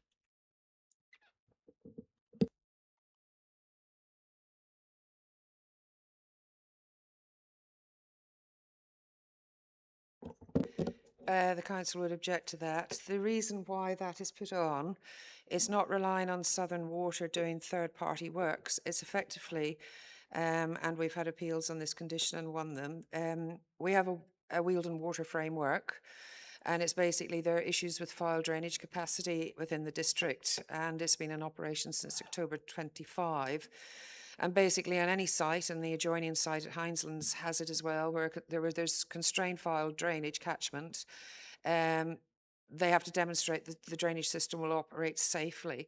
And it includes storage capacity on site, resilience control systems, alarms, maintenance arrangements, and also long-term adoption, etc.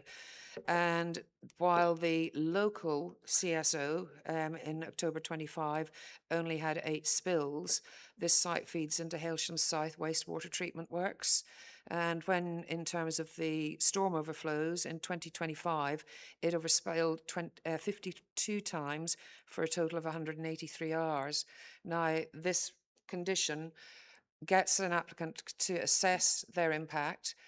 If it exceeds over as a major development 10 spills, then they have to look at providing on-site storage capacity to accommodate the foul drainage until there's capacity within the system and to stop it being spilled into the rivers. The critical importance of this is that Hailsham South actually drains into the Horse Eye Sewer, which drains into Pevensey levels. So you can see there's a knock-on effect, and that's why for foul drainage we are asking for developers this requirement for off-site reinforcement or upgrading works, which would be done on site by the developer in terms of storage tanks and the necessary mechanisms. And this strategy, Wealden Water Framework, has been developed in combination with Southern Water.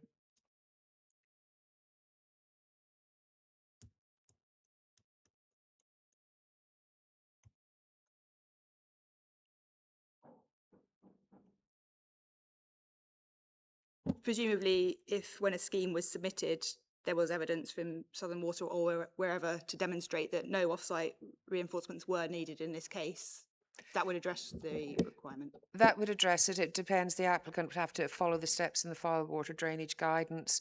It gets reported to Southern Water. Now, clearly, this is a measure because obviously the long-term management plan, ultimately there will be capacity. Hailsham South will have capacity and address these problems, but it's further down the line. It's not in their AMP8, I think it is. It's further down. So it's quite a time. So it's really to prevent those spills going into the river, and each site has to effectively wash its own face and carry enough capacity. Now, that is actually normally based, as I say, on terms of the flows that would be coming from the site. So in reality, you're talking the care home would have to mitigate it in its phase, and then obviously the same with the food store. And they're normally done with underground tanks, effectively. Does the appellant have a view? Do you still maintain that Part C should be removed? We do, yeah, based on the fact that based on the fact that there is sufficient capacity and infrastructure as is, so there wouldn't be any need for any off-site reinforcement or upgrading works.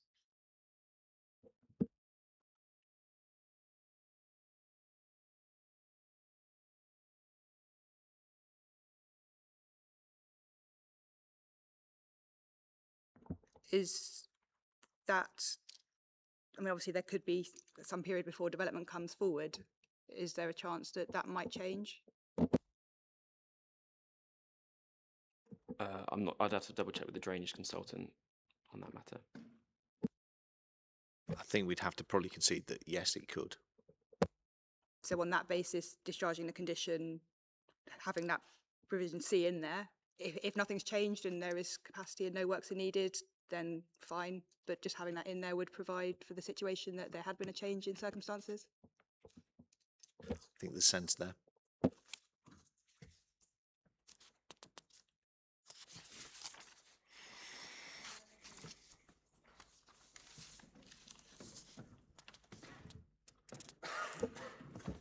Next one is site access. Obviously, we'll come on to the planning obligation, but is this condition necessary in addition to the requirements around highway works in a Section 278 agreement? It is usual that we ask for conditions so that we do have those details so that we can cross-reference with the 278 drawings and what gets discharged with plans that are sent to the LPA. It's just also to make sure that the conditions or the details tie in with the landscaping and that they all work together. I mean, in this particular case, we've got the gradients and the visibility that we need to make sure coincide with the planting requirements as well. So I think it's important to have those plans all seen together.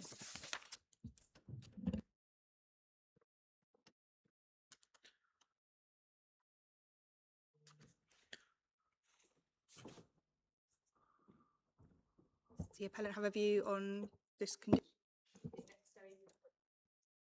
I would question whether this is necessary. We've got the approved site access plan that's going to be included in the approved drawings.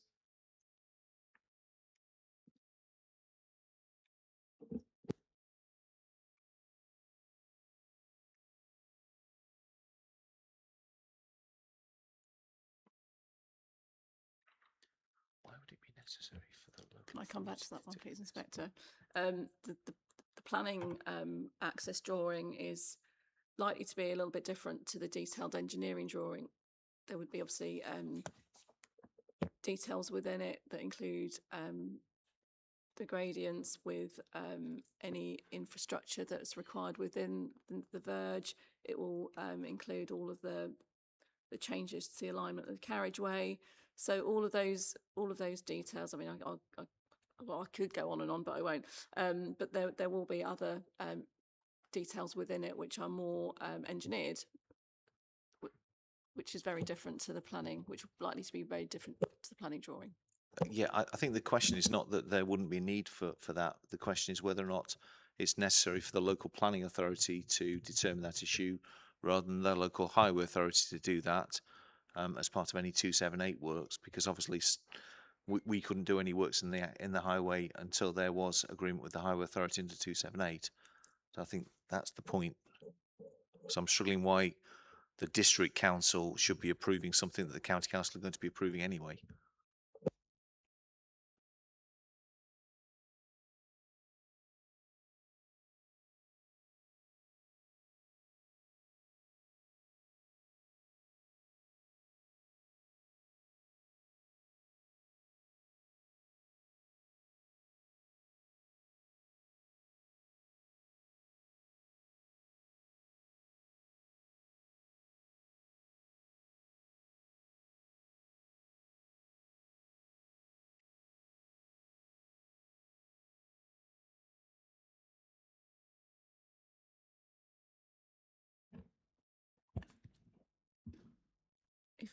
In terms with it, it does restrict any development from commencing until we have those details, and it would just to ensure that we have those. But if that's something we could have, I mean, it's in the 278 anyway, so it's duplication, and Wilden LPA are quite happy to consult when the landscaping schemes come through. That's fine.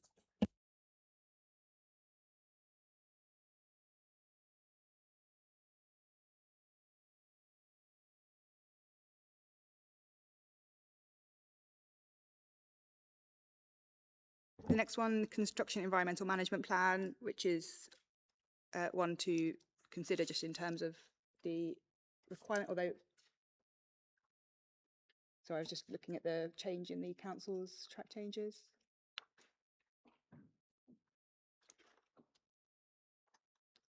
So to omit the detail to relevant phase and added in specific reference to Great Crested Newts.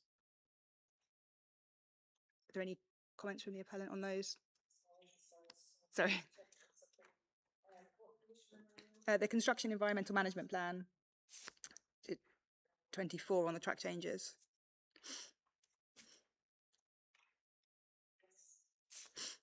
So it's just I'm just picking up that the track changes version has omitted the relevant phase of development provision and refers specifically to Great Crested Newts.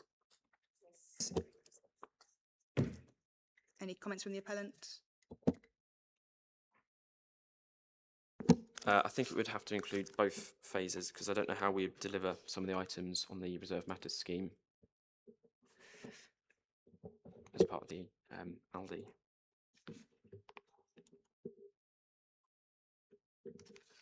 Inspector, if I can clarify, the reason we deleted, or I deleted about the relevant, the reason I deleted the relevant phase, because when you look at it, it's basically all the ecological works, and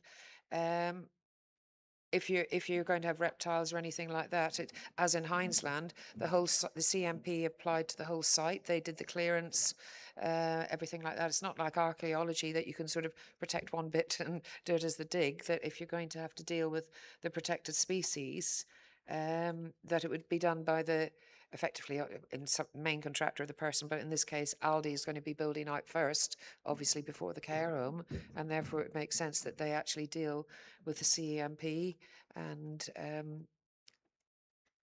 on that basis that was the purpose. If it's not achieving that, maybe it needs separating out if some parts like monitoring. But most of this all relates to the construction, which I thought would have been covered effectively by Aldi when they're on the site.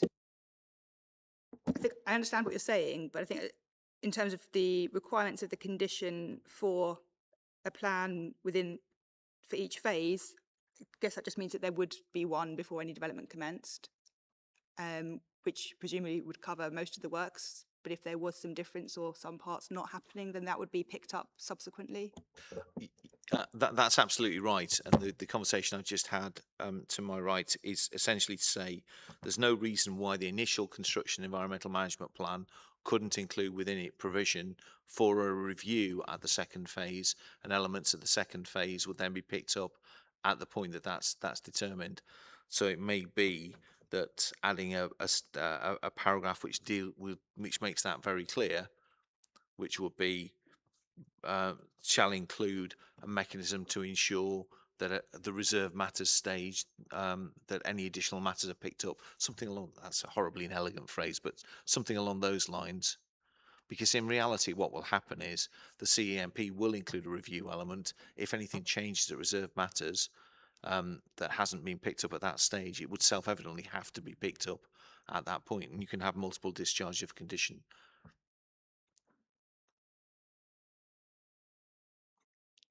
It will be essentially a living document in terms of the way it's discharged, I anticipate.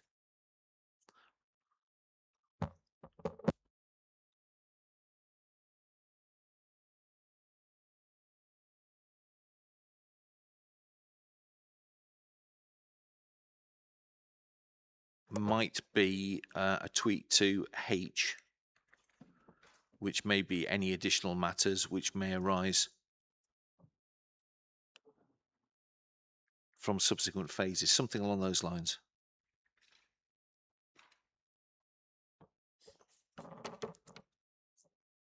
That may be something we can talk about during the mid-morning break.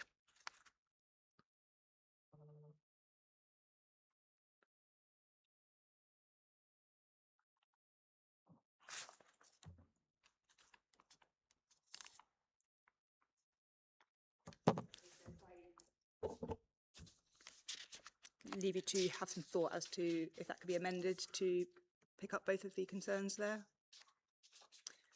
As I say, this is one where yes. it may end up being a legal agreement, but wherever it ends up, just to be clear as to what would be required. Yes, absolutely. Then we did have the Great Crested Newts condition, but heard yesterday that that's no longer necessary. So I do half wonder whether or not the words which have been deleted at the start of 24 may not be the way in which it's dealt with anyway, because the point that I'm making is that any construction environmental management plan at the point of discharge would have to have regard to the fact that there was further details and consents coming forward. All that the preamble words deal with is stopping you doing each relevant phase of development until you've done that. So in the way it's drafted, I'm not sure it's actually, forgive me, the way it's been amended, I'm not sure it's actually dealing with the mischief that the council are concerned about. Because it's not stopping you having a CEMP for the whole site at the initial stage. It's stopping you developing the second phase.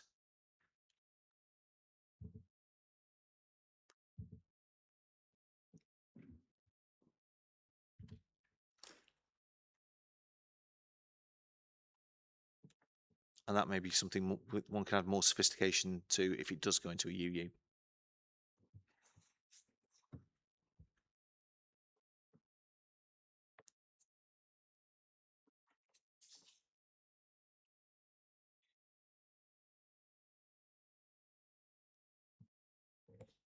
Thank you.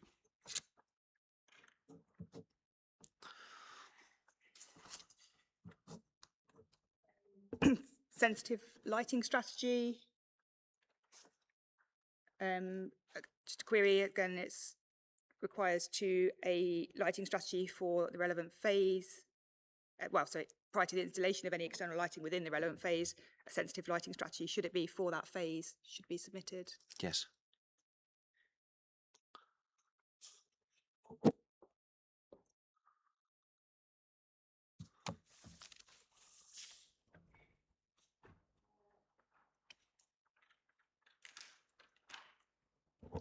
Reptile mitigation strategy. I think this perhaps comes back to the point previously. Was it intended that there would be separate mitigation strategies for each phase?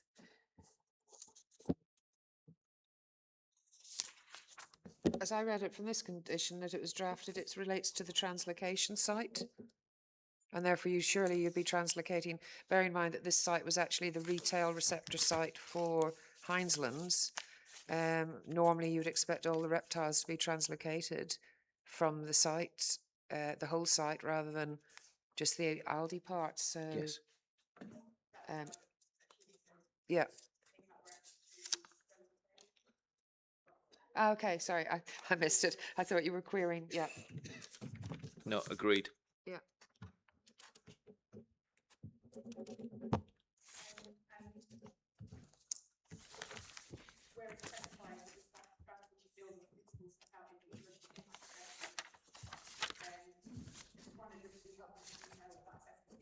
Yes.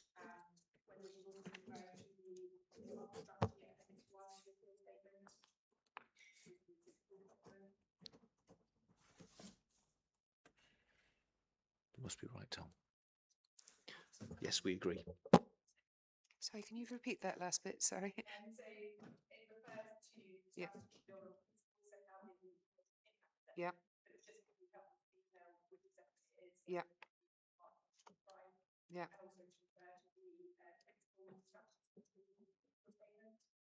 Okay.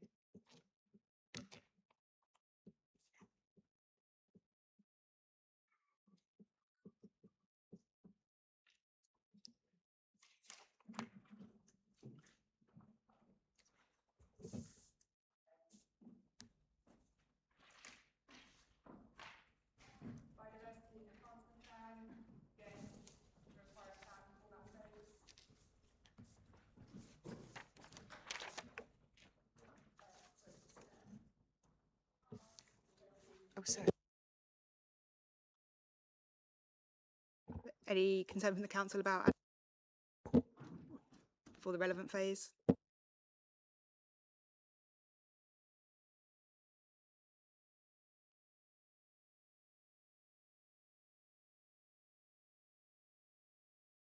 Sorry, no objections from that. Sorry. Fine.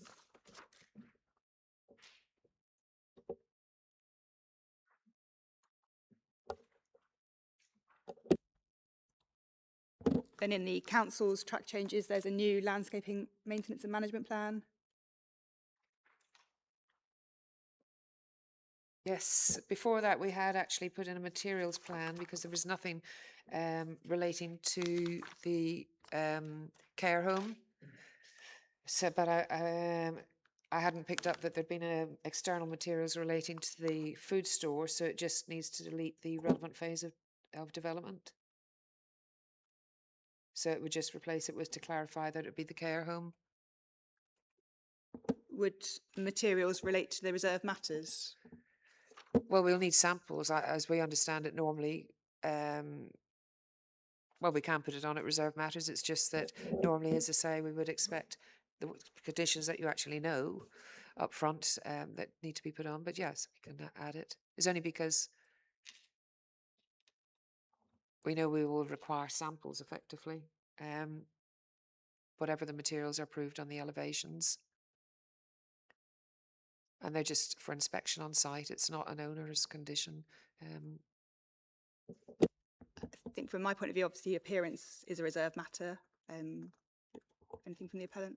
Yeah, it's a reserved matter. Reserved matter. Sorry. Apologies, I hadn't noticed that one in the track changes. But yes, landscaping, maintenance and management, just reading over it.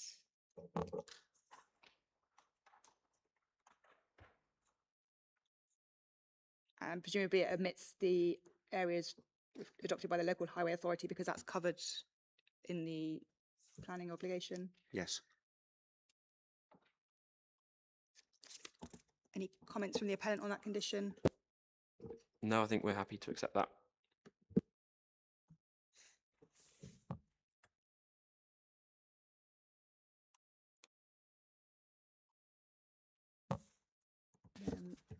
Surface water verification.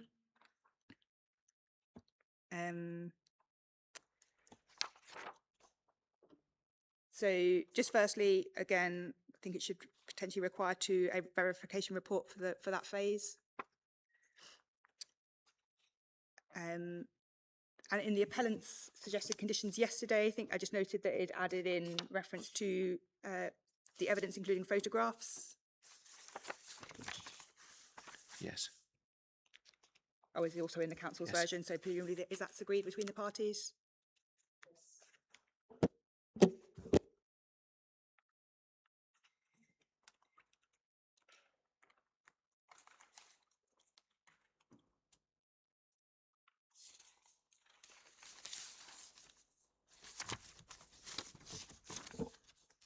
Surface water management, again, a scheme for that phase.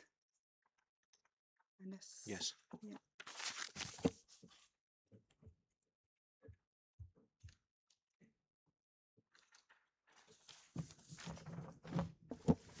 Archaeological post investigation, I don't have any comments. No. Visibility displays. No, just slightly puzzled as to why 32 isn't part of 19, but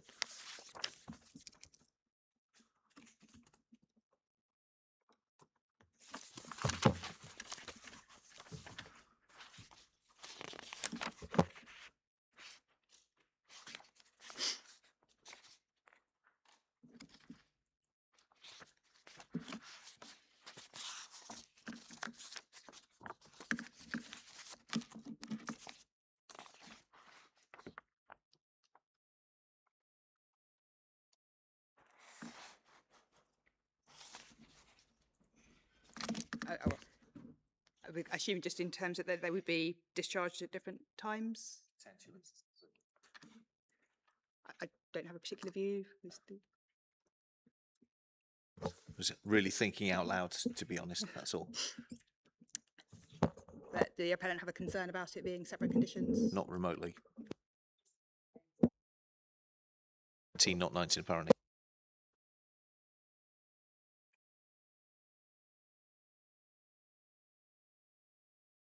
And there's unexpected contamination. I don't have any comments on that. I just wonder whether 33 might include a retention rather than just an initial provision. So they're provided and retained free from obstruction. So the feasibility displays. So they've got to be provided and are free from obstruction. So it's not a one-off where they're being provided and free from obstruction. It's there afterwards retained. I'm so sorry. You're quite right. Yes, I'm so sorry. 34, as I said, I have no comments. 35, well, air source heat pumps. I don't have comments. No. Then there are some informatives. I mean, typically they wouldn't be repeated in an appeal decision in the event that the appeal were to be allowed, but obviously the appellant would be aware of them from the documentation. Although there was a decision issued last week when they were included in I've not seen that one. But no, we have been informed, thank you. Then it was just to highlight that I'd noted that initially suggested there were some further conditions, 19, 20 and 35 on contamination and 21 on highway trees, which are no longer suggested, just in case there was anything the parties wanted to comment on that change. Not for our part, thank you.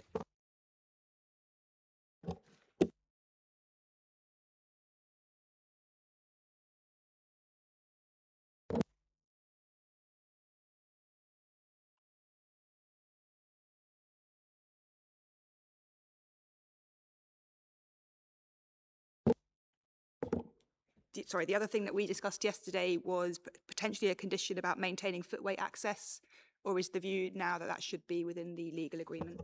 The latter, just to be precise as to what it is that's being kept open.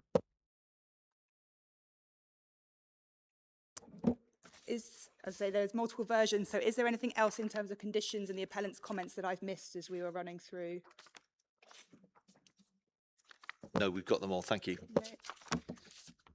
So just finally then on conditions, where there are pre-commencement conditions relating to the full element, I would need written confirmation of the appellant's agreement to their wording.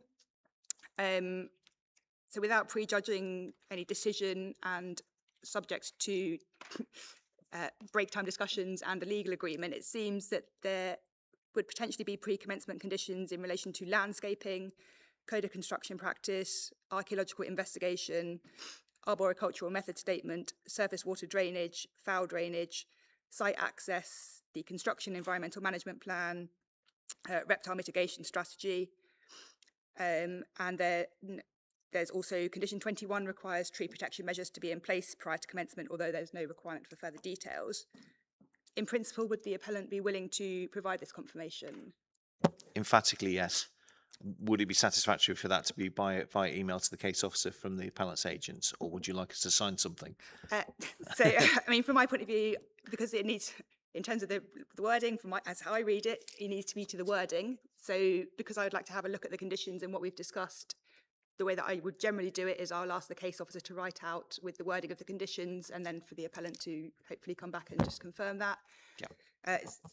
Well, it won't be until next week at least. And again, pending our discussion in the planning obligation, it might be that I include some of the conditions as pre-commencement, just so that I have the agreement in the event that it were to be required. If it ended up being superseded by the legal agreement, then that's no issue. Yeah, but the answer to the question is yes, we will be emphatically happy to agree to that as and when, if we hear from the case officer, if the appeal is to be allowed. Thank you. I don't have anything further on conditions, but is there anything else anybody wants to raise? Okay. So it's 11:30. Going to suggest that we break here. Obviously, there needs to be some discussions between the parties in terms of the conditions that may need to be have some thought as to legal agreement. So as I say, it's particularly the arboricultural ones, the biodiversity ones, and the code of construction practice. Yes. I think there's also going to be some discussion about the footway plan between you. So if we were to break until 12, does that likely give sufficient time for that to happen? Yes, I think so. Thank you. So we'll adjourn then until 12 o'clock. The hearing is adjourned. Thank you.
The hearing is resumed.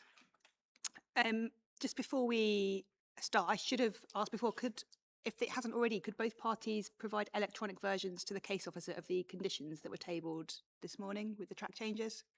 We already forwarded our draft this morning to the case officer. Thank you. I don't know if she's not around. I have had no emails this morning, so but if the appellant hasn't as well, so just to be clear, I will accept those as hearing documents 4 for the councils and hearing documents 5 for the appellants.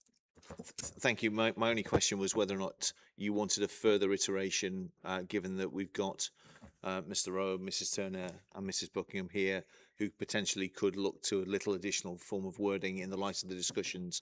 I don't know whether you're happy that we devolve it all to you, or whether you want a further iteration.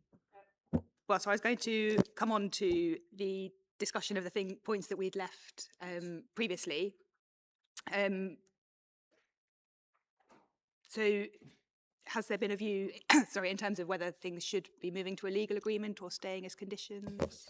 Yes, we take the view that there should be, as part of the, I think it will be the UU, but those to my right will say whether they think it ought to be within the bilateral, but an amendment which means that there would be no groundworks, no tree removal, no site clearance,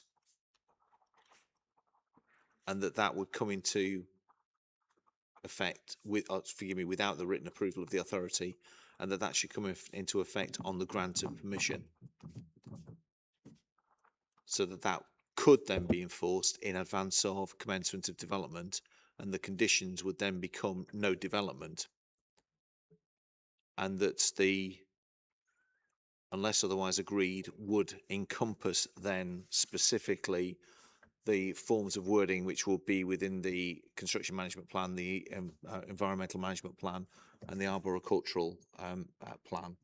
So those would essentially be taken from the conditions, moved wholesale into a schedule in the obligation, so that would then ensure that there wouldn't be any issue in relation to those elements in advance of commencement of development. Sorry, I'm not sure if I missed just that last part. So there'd be a provision in the legal agreement that no tree work, site clearance, without the written approval of the council. Yes. And then you said the conditions would then become no development. So the conditions we think should remain being no development until the CMP has been approved, etc. And you said the conditions would also appear as a schedule. Yeah, the form of words that are currently in the conditions would be the circumstance in which there would be approval from the authority. So it would be those couldn't take place until you have approval from the authority, either generally or of those specific measures.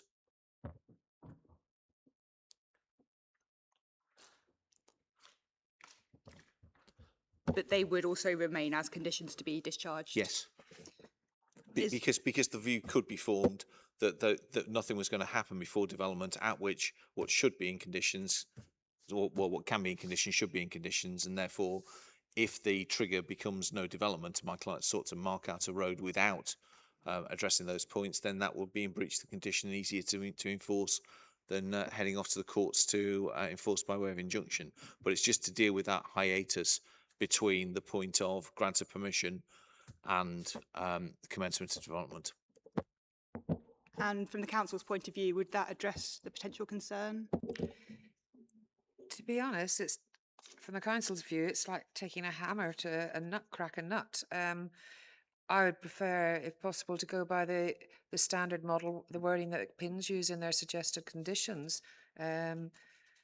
Obviously, code of construction practice could be just no commencement of development, because our key concerns could be clearly addressed. For example, our method statement in terms of saying no site clearance, preparatory work or development shall take place, which is exactly the wording that PINs use in their standard model condition. And that could be applied to a number of the conditions that have that, and therefore that would ensure the protection of things like under the reptile mitigation, because if you can't clear the site and you can't do preparatory work, etc., which is, as I say, the way PINs formats it, surely that gives adequate protection.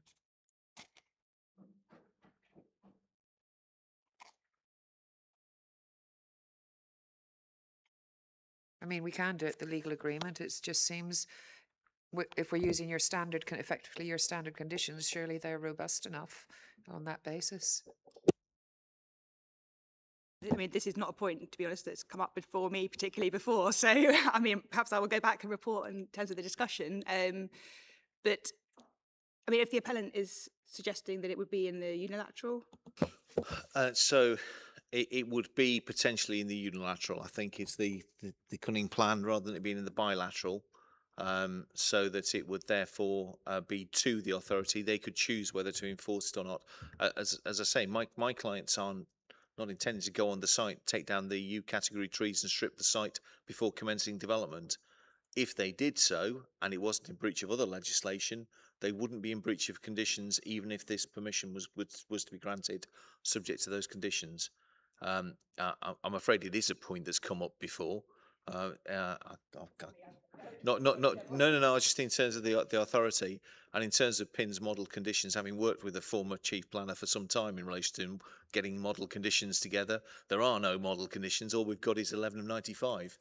I know that there are regularly used conditions, and I know what the handbook says, but in any event, it may be a point upon which we should give thought.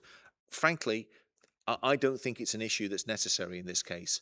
I absolutely agree with the hammer to crack a nut point. My clients are not an irresponsible developer that are going to go on and clear the site. So I don't think it's necessary. I'm really dealing with the concern that's specified from the authority. If they don't wish us to amend the UU and they don't think it's necessary, and to be blunt, Inspector, if you don't think it's necessary, then that may save an hour or two's work to my right. So I'm in your hands. I mean, I'm going to be honest, from what I couldn't get very far onto the site yesterday, there's quite a lot of bramble overgrowth, and particularly clearing that, I don't know what's living in there. I think I would be concerned about that going ahead, which wouldn't be development without some kind of provision that we've had the relevant ecological information. So I think, as I say, based on what I've seen on the site and what I've heard, I think it would be advisable for there to be some provision in the legal agreement to cover that. In which case, we can restart the Freeth's drafting machine in relation to that. My understanding is that there won't be any difficulty with the landowner in relation to that as an issue.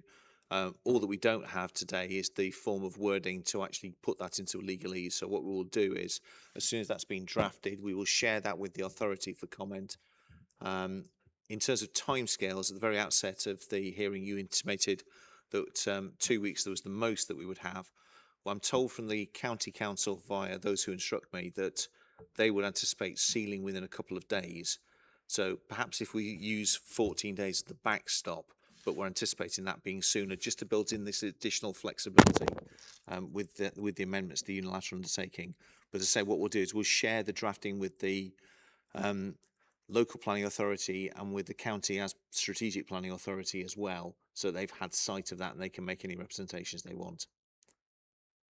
But it's a fair point, Mrs. Turner says. It may be hammer to crack a nut, but there may be any number of nuts in the undergrowth to be avoided to be cracked.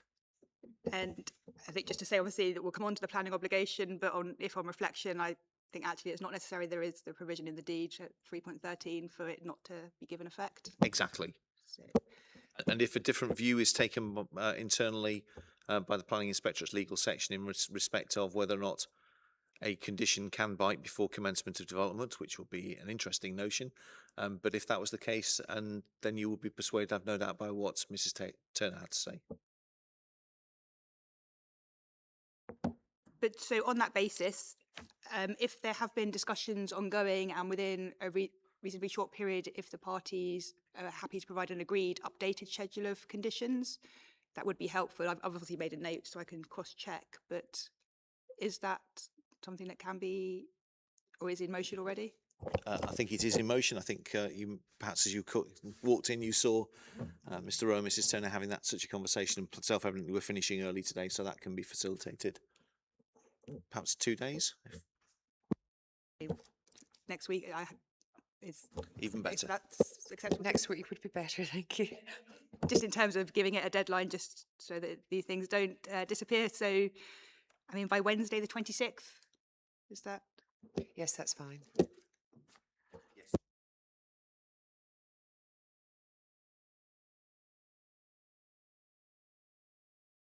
Thank you. And The other thing that I have outstanding is the letter in relation to the habitats regulation assessment.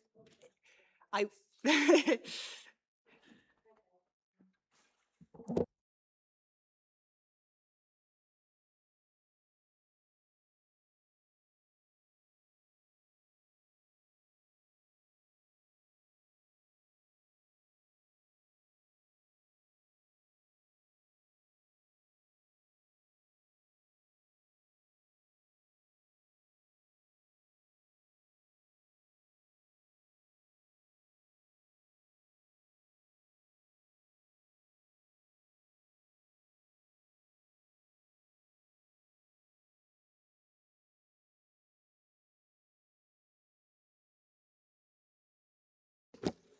Confirm that's acceptable.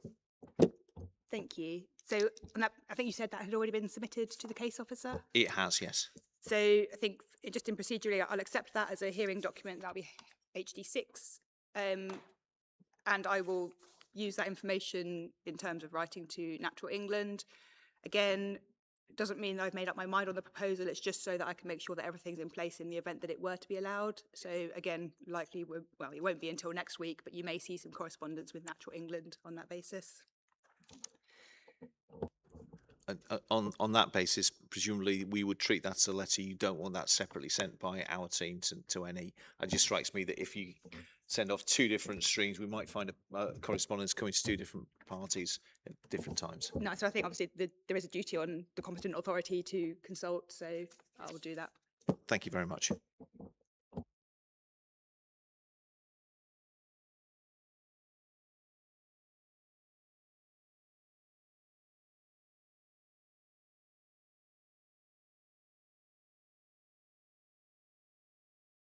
Going to the planning obligation then.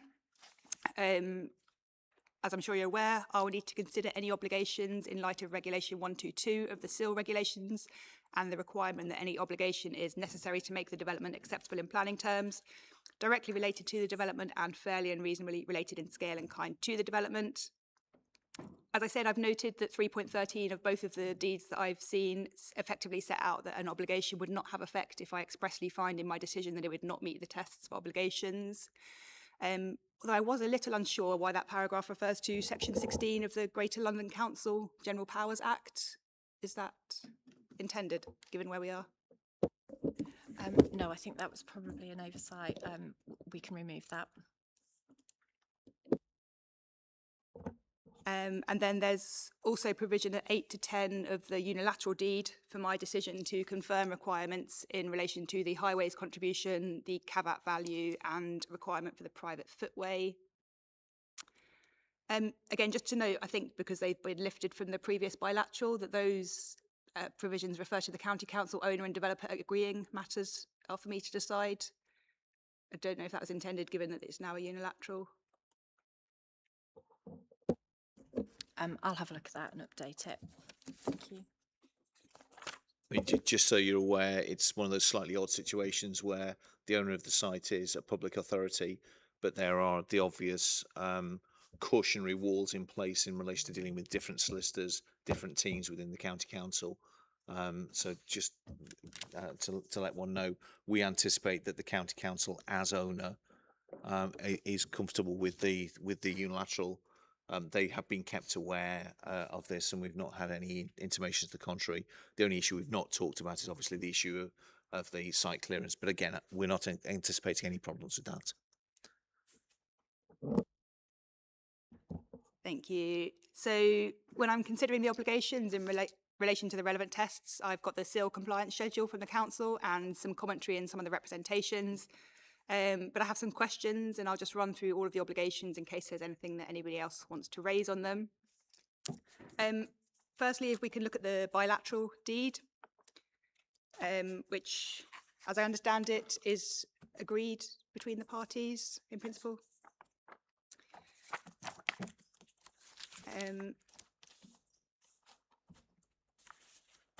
And just to highlight from my view, I assume that somebody's keeping track, and because it refers in the definitions to the unilateral undertaking which will need to be dated. Yes, that's already been raised with the district council.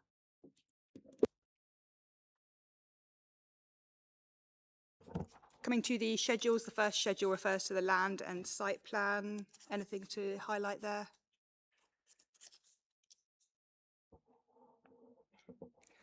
Just in the bilateral deed, just running through the schedules of the first schedule, is just defining the land. Any comments on that? Not for our part. So the second schedule, which is obligations and restrictions relating to the care home unit. So as well as notice of occupation, it requires the submission of a travel plan and payment of a travel plan auditing fee. And I've now got details of where that's come from. Any comments on those requirements? Again, nothing. Nothing from the council? Apologies, I'm trying to read the email from our solicitor that's just come in with this email. I think there are some corrections typographical, so I'll just ignore those then, or it's just the fundamental bits. Yes. It's kind of tidying up of text. I'll come on to this, but I think when it's submitted, I would like to have a track changes version so that I can see any differences from this one, but as well as the clean copy. But I'm content if it is just kind of typos and that kind of thing. It's things that you're just picking up, like the Greater London Council, reference to cross-referencing to clauses, various things, which will be tidying up, so I'll ignore that. That's fine. Thank you. But in terms of the second schedule and the requirements for travel plan and auditing fee, any comments from the council? No. Sorry, could I just double check which version you're looking at? Because I sent an updated version of both documents yesterday, just so I know that to make sure that I'm preparing the correct comparison. The only version that I have, because I said the case officer, I don't know if she's ignoring me, I've had nothing, is the hard copy that was left in the room yesterday. Yeah, there's some further updates to that, but I'll prepare a comparison for you. I've got a copy of the most up-to-date, if that would help. Are there changes in terms of, again, the content, or is it? Yes, on the UU, but not the bilateral. Okay, so we'll come to the UU, but and perhaps as we're going through, if you can highlight if there are changes that I need to be aware of. Sticking with the bilateral then, in the second schedule, there's also the submission of a habitat management and monitoring plan with requirements for post-implementation around inspection and management and maintenance, as well as a monitoring fee. Just on that monitoring fee, the council's SIL compliance statement seemed, at least as I read it, to suggest a single fee for both elements, food store and the care home. But in the deed, there's kind of separate fees for each of them. Is there a particular reason for that, or is this how I misread the SIL statement? I can only assume that the advice is followed from our legal section, and because of their effectively separate developers, separate phases, and effectively separate development parts on that, which is why it would probably have changed. And as for the actual amount, is that from published guidance somewhere? There is a specific metric that's sent through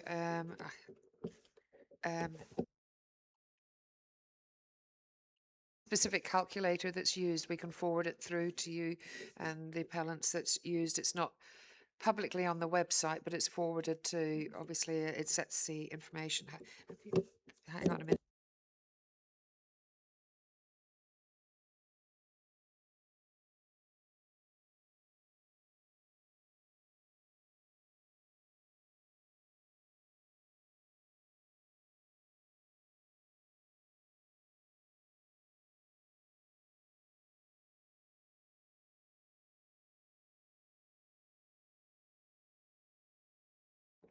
In terms of the calculator, it's actually based on a formula. It sets out the size of the BNG, what the size of the site, the technical difficulty of the habitats being created, and then it's based on an Excel broadsheet that basically calculates the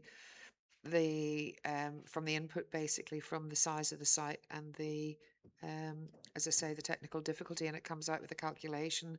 So this is basically the lowest monitoring fee table, very small, 0 to 5 hectares, which comes out at £5,467.72. And what they were doing, and then, as I say, it goes through in terms of the various start years, and it's input by our biodiversity officer on that basis. Happy to forward that through if you require that as part of the justification. So you said is there a kind of completed version for this scheme Yes. somewhere? And is that something that the appellant has seen in terms of, obviously there is a monitoring fee in the agreement, is that, I was assuming that had been discussed and the basis for it?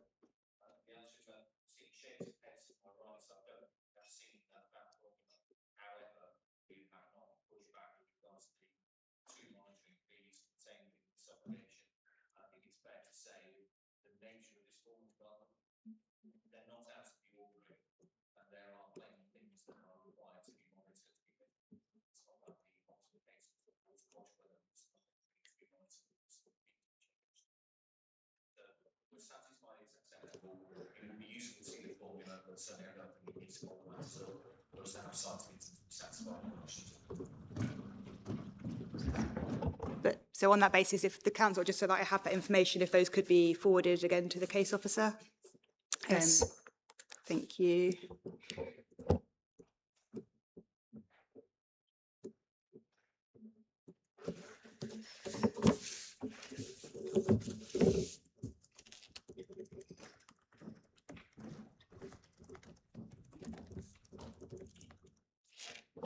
And then the third schedule is obligations and restrictions relating to the food retail unit. So similar to the care home, as well as notice of occupation, there's the travel plan and a travel plan auditing fee. Again, habitat management and monitoring plan and monitoring fee. Any comments on those requirements?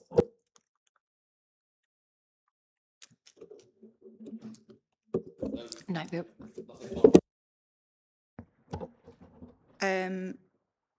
And the fourth schedule is district council covenants, including in relation to the use and return of contributions.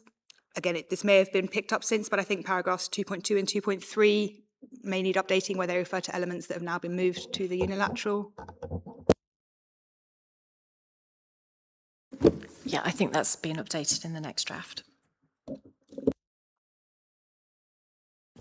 And then outside of the schedules, there's also provision at 7.4 and 7.5 of the deed for payment of a registration fee and monitoring fee, which are discussed at 3.40 to 3.47 of the council seal statement. Just any comments on those?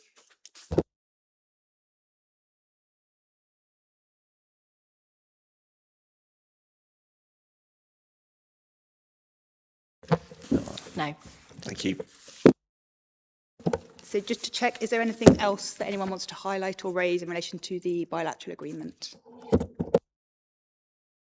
No, safe to say thank you to the district authority for their cooperation in relation to that.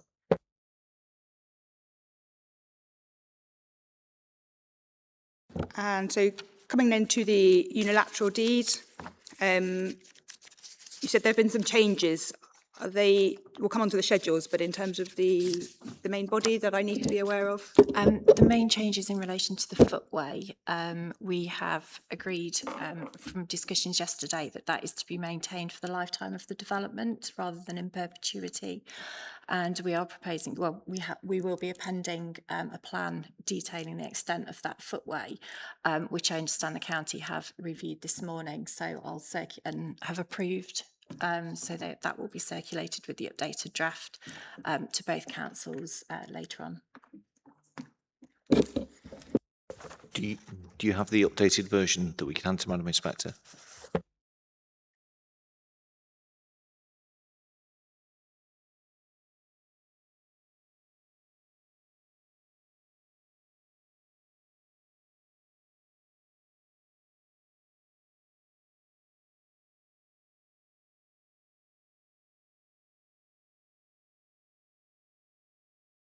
So just to be clear as to where the changes are, is that within the second schedule? Yeah, there's a change to the recitals because that matter's no longer in dispute. And then there's additions of a new definition of footway, Plan 2, and then changes to the schedule.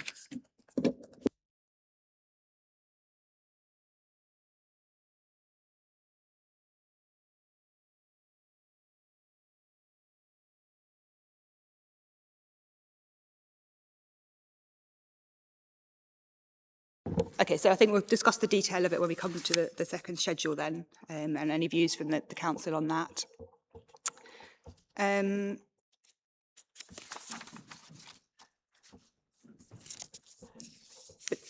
So, in terms of the provisions in the... Can I? I'm sorry, Inspector. There's been also an introduction of a caveat value that's been... Did you say that again? An introduction of a caveat value in the definitions. That's new, as far as I'm aware. That's been calculated by the appellant. But when we come to it, we can discuss that, if that's okay.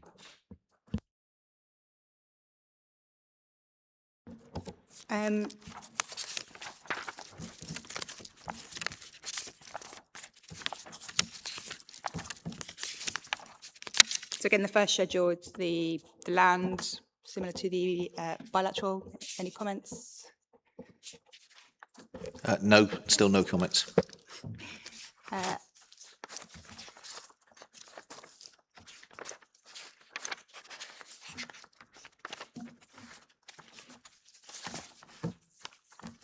And then the second schedule, so firstly there's provision around payment of the highways contribution towards the cost of the Hailsham, Polegate and Eastbourne movement and access corridor scheme. Well, the version I had at least yesterday said until 2029, after which it's now said to be allocated to bus service improvements, which is a change from the previous version. So I should have just checked, have the council seen this updated version? Yes, it was circulated yesterday. Sorry, I should have checked that before, sorry. I've just received a copy this morning while we've been in here, so... So the definitions at 1.1 of the deed give different amounts to be determined in my decision. I think this was mentioned this morning, and I did say in opening that none of the amounts were the £270,000 figure which had been set out in the SIL statement. So I would like to understand what the amounts relate to and how they've been calculated. So it's the appellant's deed, if I could ask somebody to explain to me what they relate to. I'll defer perhaps to Mr. Bradshaw. He may be better placed in relation to that. However, the 270,000 figure, as I'm sure you may already have spotted, is essentially the aggregate between A and B in relation to the highways contribution. And the reason for that, Mr. Bradshaw can explain as to why it was taken out in this form. As I intimated this morning, we think it's going to be simpler and more straightforward actually to simplify this whole section and to delete the nil element. But Mr. Bradshaw could perhaps explain that. Yeah, okay. So I think there's two discrete components to this. There's the baseline figure of 270 or 74, and there's the discount figure that's been mentioned because of the bus stops. Okay, so the discount applies because the HPE MAC scheme includes the bus stop work. So if Aldi build the bus stop works, that is in itself a contribution to HTP MAC. So what the way it's set up is there's a discount offered off the 270 figure if Aldi do the bus stop works. So if we take those two things as separate entities, the council have suggested a figure of 270,000. They've calculated that by taking the AM plus PM store flows, dividing them by 2 to get the average peak hour store flows. And then they've then said that a house attracts half a trip in the peak hour. I don't dispute that. And therefore, for instance, 100 development trips would be 200 houses. That's the way they've calculated it. That is okay as a principle, but the difference between a house and a supermarket is that a house generates a new trip. Housing developments are assessed as generating new trips to a location, and obviously if you're a new trip, you leave your house and you remain a new trip all the way from your house to your workplace, a school, wherever it is you're going. The fundamental difference with a retail destination is that you go to a retail destination is substitution for an existing retail destination. So you are only ever a new trip on a small part of the network. You're only a new trip from where you would have turned off to go to the store that you used to go to before we built Aldi, for instance. And some of the supermarket trips would be pass-by trips. So in the case of a pass-by trip, that's not a new trip to the network and doesn't need to be compensated for, because the person is simply stopping on their way home from work to buy a loaf of bread and then carrying on their existing journey. And that doesn't have any transport impact that needs to be mitigated. So the £74,000 figure, okay. So I mean, if we sort of elaborated on that, shall I let you finish writing first? This is new stuff that I've not heard before, so I just want to make sure that I've got it down.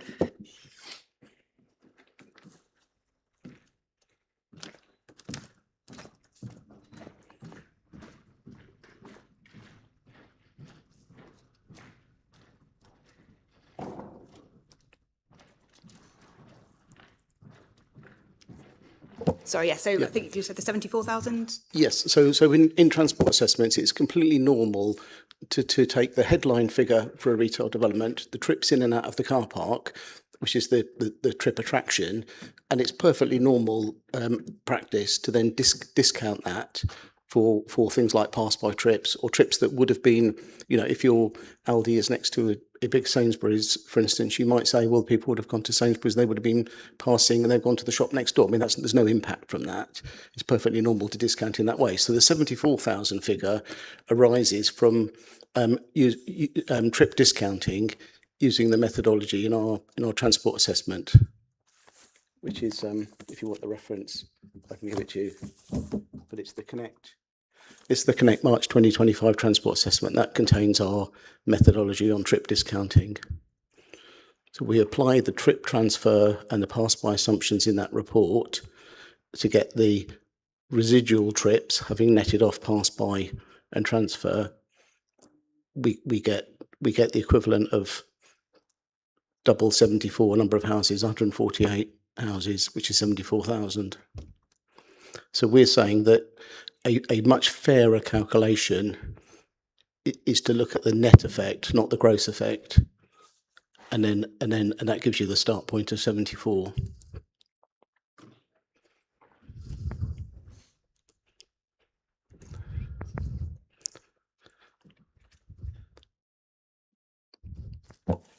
Okay, so that's the 74,000. Yeah. Okay. So you start off with your headline figure. Should it be 370 or should it be 74 or another figure? But those are the two figures that we've got.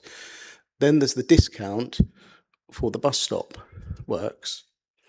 So the first thing that we need to understand, and it's not clear at the moment, is precisely what the bus stop works are, because in our technical note 8 at paragraph 4.2, there's a reference where the County Council stated that the bus stops closest to the site, it says there's no accessible curbing or real-time information board for the southbound stop. And as you observed yesterday, there is a real-time board for the southbound stop.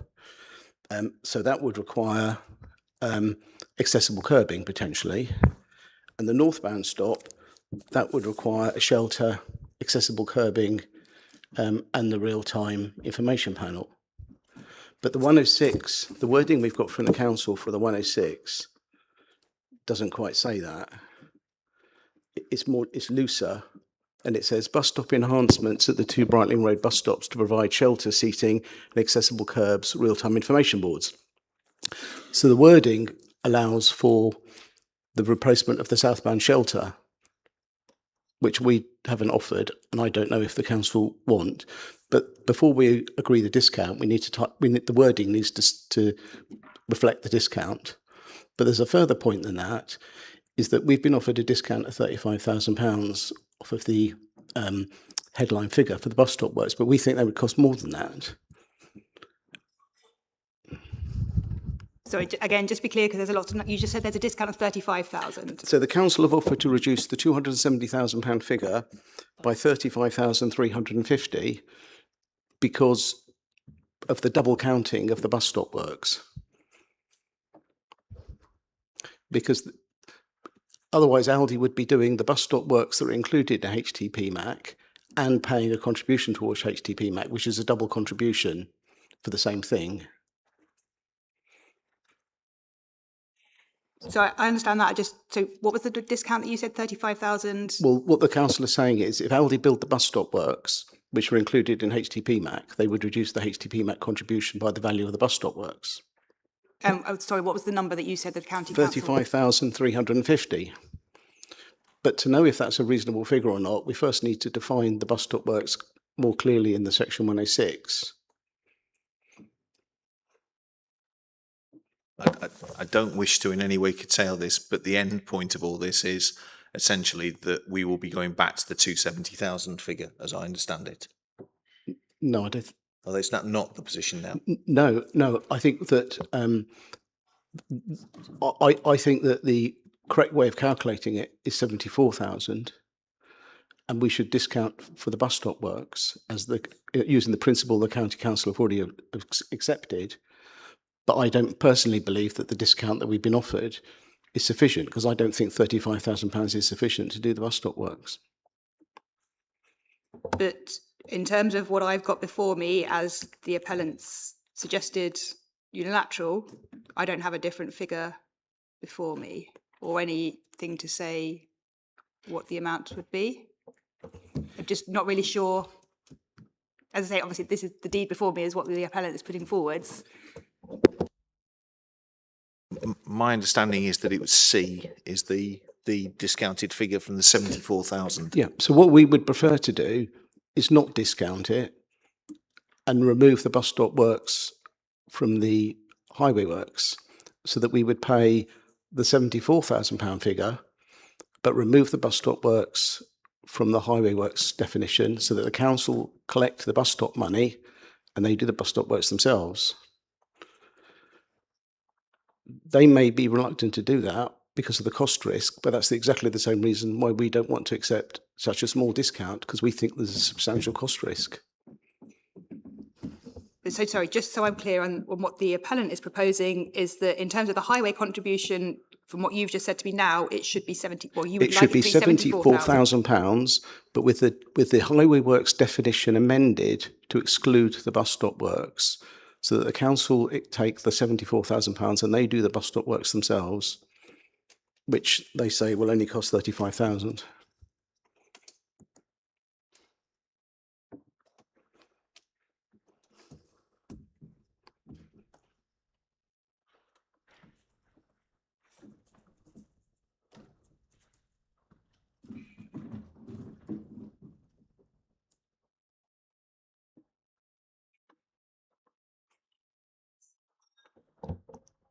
Before I come to the council, the reference in the deed now is for use for the HPE, how you say it, but the HPE MAC up to 2029 and beyond that bus services. What is behind that? I think it's simply the case that if the scheme isn't implemented, the council would be able to use it for something else. And that request came from the council.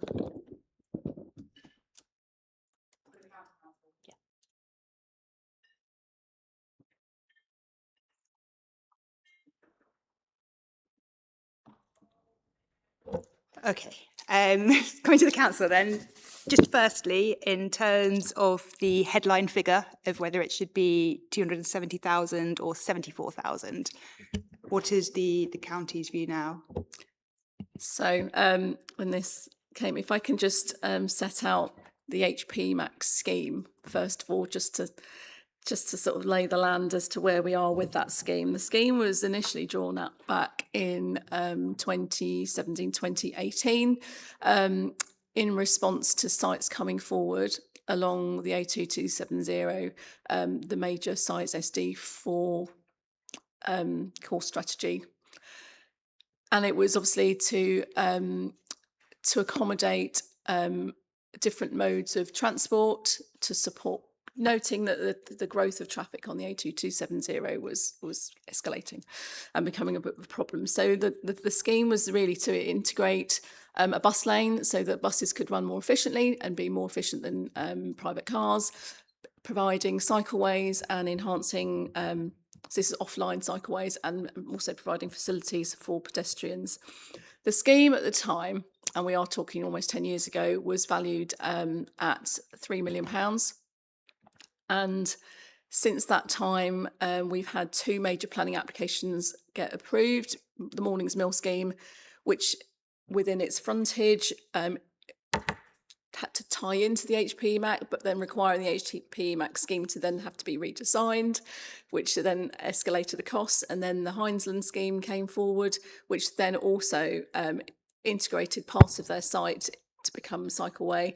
And we had to then integrate or change around the design of a proposed toucan crossing, which is now going near Broad Road, so that we could fit in all the highway works required for those developments. So the scheme has had to be adapted to accommodate the forthcoming development, but also we've had COVID, where we saw bus patronage drop, and then we've also seen wars, and which has basically put the cost up of pretty much everything. So the valuation of the scheme today, or as of last week, when I checked with the implementation and infrastructure team, was £7 million. So in seeking a transport contribution, a lot of the scheme is now pretty much reliant on development contributions, even though we have got some funding from the Brighton and Sussex board, which covers, I've got written down, we've got some money through Sussex Brighton Strategic Authority and also the local transport development funding. So we've got some funding, but not all of it to deliver the scheme, which is why we've been seeking development contributions. So we've had a scheme elsewhere in Polegate for an employment site of 90,000 square metres, which is still awaiting a decision from Wealdon District Council, but it has been agreed that there's a contribution equivalent to £1,000 per dwelling in terms of trips. So that's accepted, and we've been seeking that for other sites as well in the Helsham area. Which brings me to the calculation of the development of Aldi and the care home being equivalent in terms of the peak hour trips average, and this is Monday to Friday peak average trips, not their busiest period, which would be the weekend, trying to get a figure that would be a reasonable figure to kind of work out the demand trip equivalent for the store, which was where we came to the £270,000 contribution.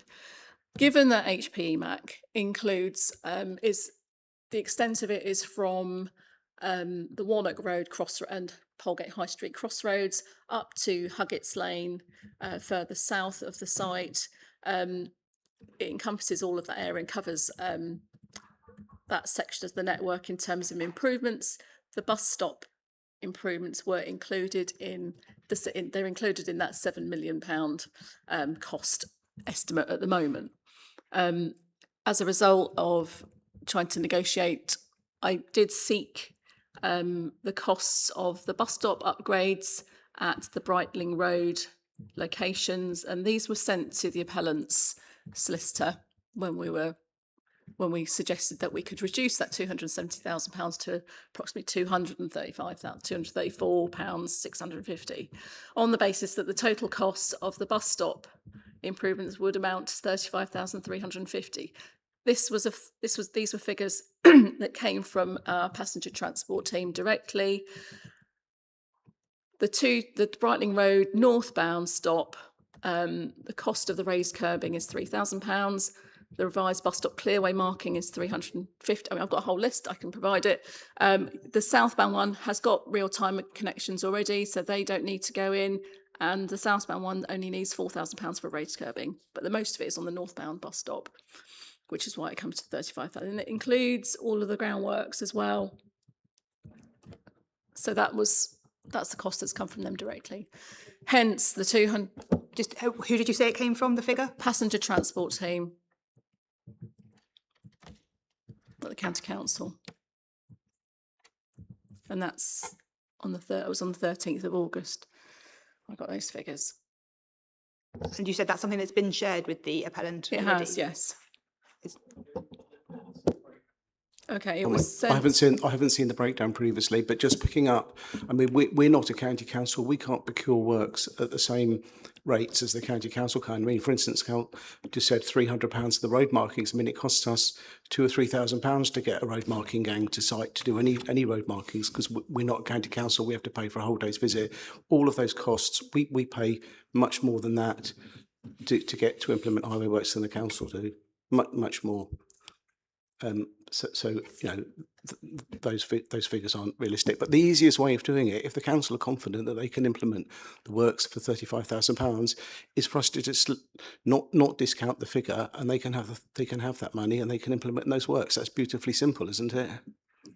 But so just to be, again, just so I'm following the trail and I make sure that I've got all the information that's being referred to, how have the appellant's team seen this email breaking down the bus stop costs? I haven't seen it. I confess I'm not sure it's necessary, because I think the final, the denouement of Mr. Bradshaw's points is whereabouts this leads the unilateral undertaking. So if you can go back to the unilateral undertaking, the version that we will be, as I understand it, inviting you to make a determination in relation to Inspector, will have a line through C on highways contribution. It will have a line through D on highways contribution. And under highway works, it will have a line through C. Now, we're not inviting you to make a determination as to whether it is right to discount that figure or not that figure. We are essentially saying that there's a dispute between us as to whether the figure should be the 270,000 pounds, which the authority is asking for, which encompasses that 35,000 pounds, or the 74,000 pounds, which also encompasses the works for the bus stop figure, 35,000 pounds. And the difference between us is section 4.8 of core document 1.2.17, which is the transportation assessment, and that's the one that discusses diverted trips and pass-by trips. So if we're right and you're persuaded by that, then the figure should be 74,000, and we are paying for the bus stops because it's part of the overall scheme. And if you're not persuaded by that and the council are more persuasive, then the figure should be the 270,000 figure.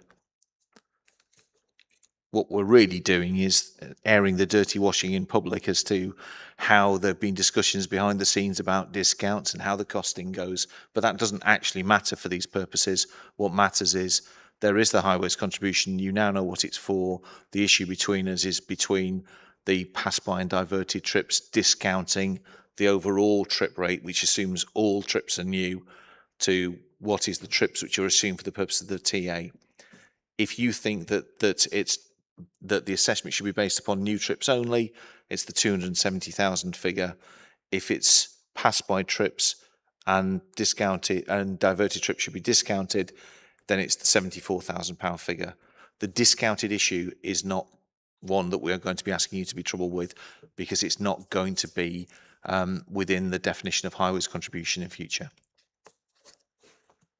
Well, so does the county council have a view or a position on that in principle of removing the bus stop works from the definition of highway works and essentially covering it through the highway contribution? So the figure of £270,000, I mean, we're I think either way, we're happy to accept either 235 or 234 pounds, 234,650,000, 234,650, if the appellants were to carry out the works on the bus stops, and that would be the preferable one on the basis that if their development came first before the HPMAC phasing starts, then at least they can accommodate improved bus stop facilities for their customers. That larger figure, obviously 234 or 270, is, I mean, it's been calculated on vehicle trips, whether they're, and I understand about the diverted trips and I understand about the pass-by trips, but at the same time, we're also accommodating new trips to the site on foot, cycle and wheeling. And this is the key thing, because the HPMAC is accommodating, it's trying to provide travel choices, and this is why that fee is sought. It's not just basically on the vehicles. It's about accommodating a reduction in potential trips to the site, and the development proposed is attracting visitors and customers to the site. So hence we're trying to cover all modes here, and that's buses, walking, cycling, wheeling, and driving where it's necessary. From when you started speaking there, you said you were happy with either the 234,000. I don't know if you. Sorry. So the 234,000, I would accept on the basis that the appellant can carry out those bus stop works. £270,000 if it's left for the county council to carry out.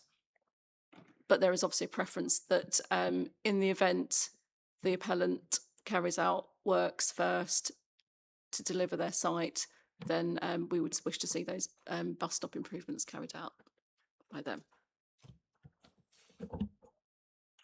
Sorry, so again, just because there are obviously different scenarios, but so is the county council saying that it would be unacceptable for the, we'll come on to the headline amount, but 270,000, but the development could come forwards without having provided bus stop improve because the scheme wouldn't have delivered it yet? Potentially, and that depends on how far the county council can have the funds to deliver those works themselves. And of course, given that there's been so many delays on the HPMAC delivery already, that's something that I can't promise a schedule on.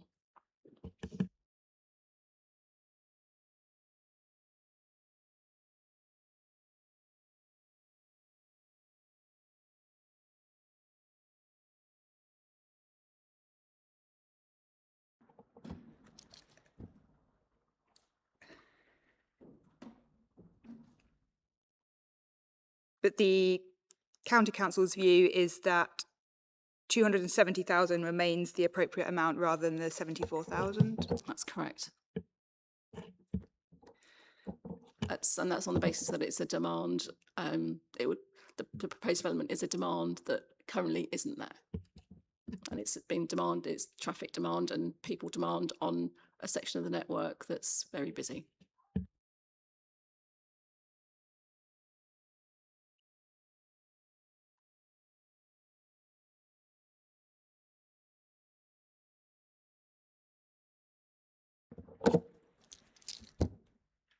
For the appellant then,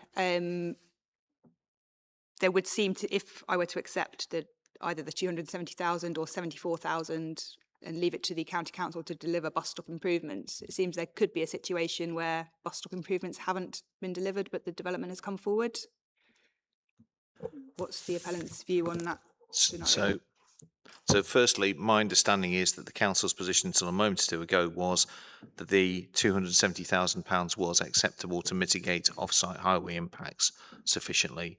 In answer to your question, would that be acceptable or could that give rise to a problem, essentially? The answer was potentially.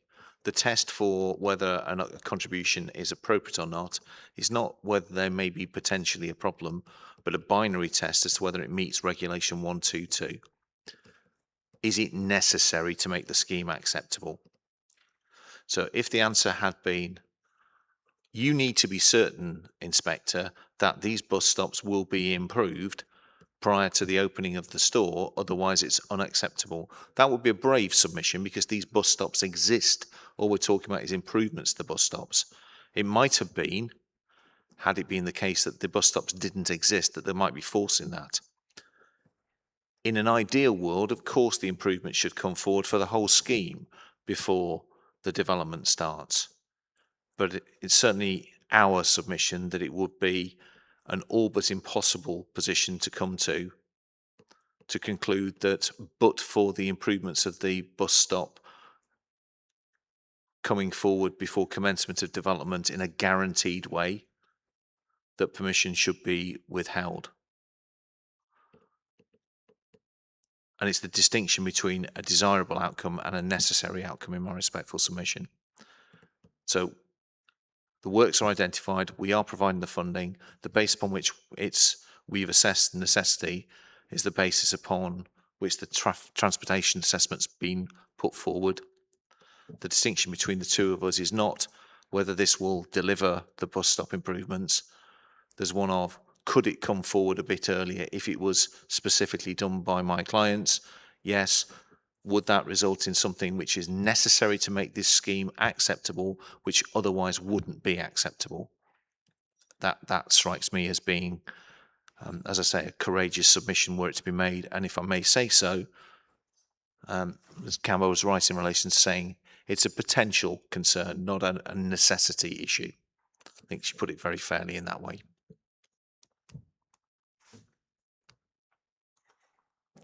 I don't know, Mr. Bradshaw, if you have anything to add to that. No, thank you.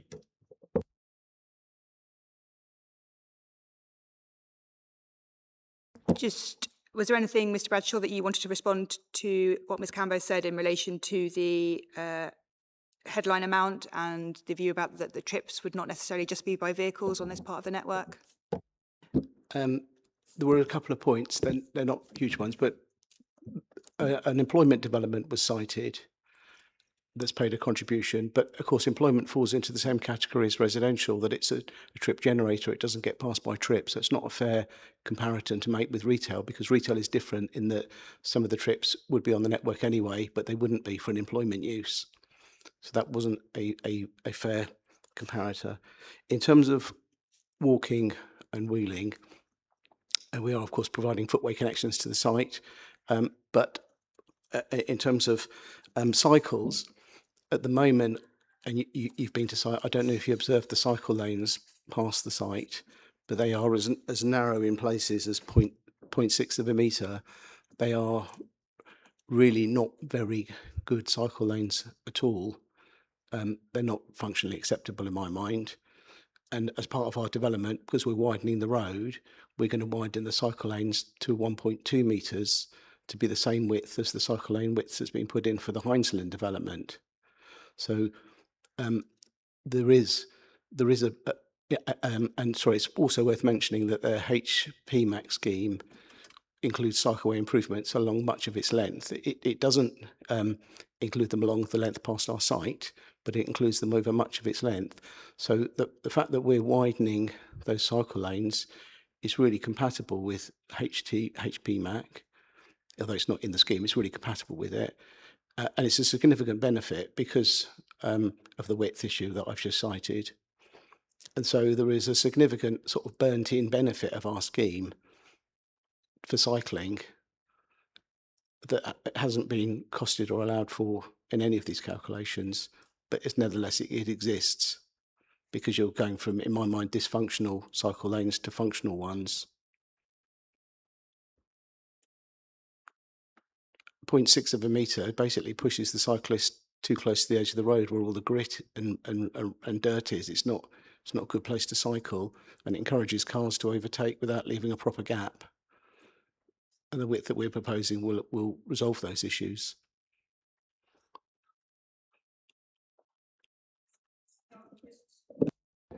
In terms of addressing this and moving forwards, I think obviously I'm going to have to reach a decision in my decision, and there's already provision that I would determine which amount it was. I think based on the discussion, I think that, I mean, from what you've said, you're not disputing the principle of a contribution at all, so that if nil is to come out of the highways contribution, but I think just to leave all of the potential scenarios that we've discussed, if it includes 270,000 as an option as well. Yes, it will. It will include 270,000. It will include 74,000, and those will be the only choices that will face you in relation to the second schedule, in terms of the necessity issue. Well, obviously it's the appellant, and I've heard what the appellant's view on the bus stops, and obviously that's something as to whether they should be paid for through the contribution or through the highway works. Obviously, that's again something that I'm going to have to take a view on. If the only options are 274,000 or 74,000, that would leave, in the event that I were to find that it would be unacceptable without bus stop improvements being assured before development came forward. Mr. Bradshaw. Sorry, surely if we've paid the contribution of 74 that includes the bus stop improvements, there's nothing to stop the council going and implementing the bus stop improvements in isolation before the store opens.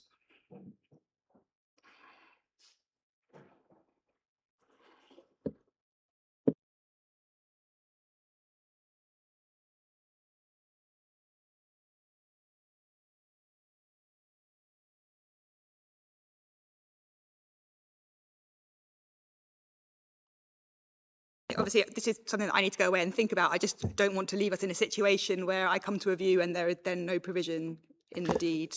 I think that's understood loud and clear, and that would require the retention of the highway works to include bus stop contribution and potentially an amendment to the section 1 of the second schedule.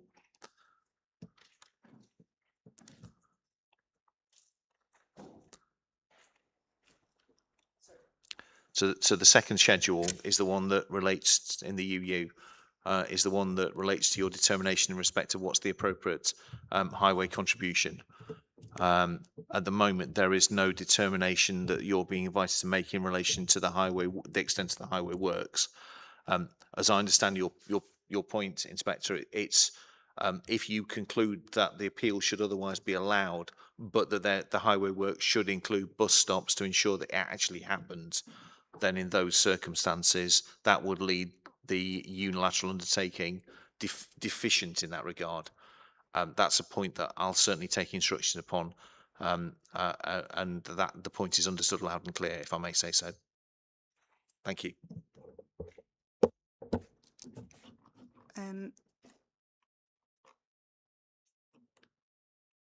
Is there anything else in relation to the contribution before we move on? No, thank you. No. So the next provisions then relate to highway works requiring a section 278 agreement, which may, subject to my decision, include payment of the caveat value. In terms of the highway works, we've mentioned there the bus stops, but the definitions set out that this means removal of trees within the highway verge, highway works relating to access, footways, cycle lane tie-in, street lighting, drainage, carriageway works, and internal non-motorised access provision to connect to Cortland Road. Oh, just one other point that occurred to me, I don't know if this has been picked up, is whether the plan reference in the highway works definition needs to be amended to the revision E version, which we've been looking at.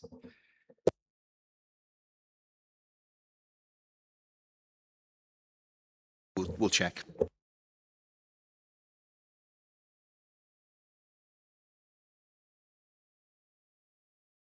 So that should be revision E.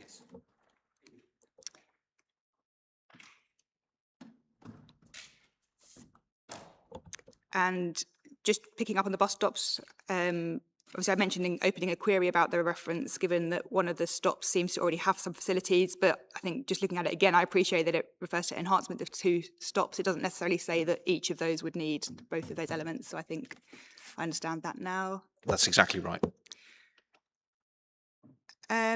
From previous iterations that I'd seen, is the suggested requirement for internal non-motorised access provision to connect to Cortland Road a concern? I think matters have moved on in that regard, Mr. Bradshaw. I mean, I think what I would say about that is that I didn't attend the public consultation, but when we had our public consultation, the public went in favour of that link. I think, Rachel, you attended it, didn't you? No, so it's not something that's ever been on the plans. It's an entirely new entity which only appeared in the draft 106. No, it doesn't require any highway works. I don't think it's entirely within the site.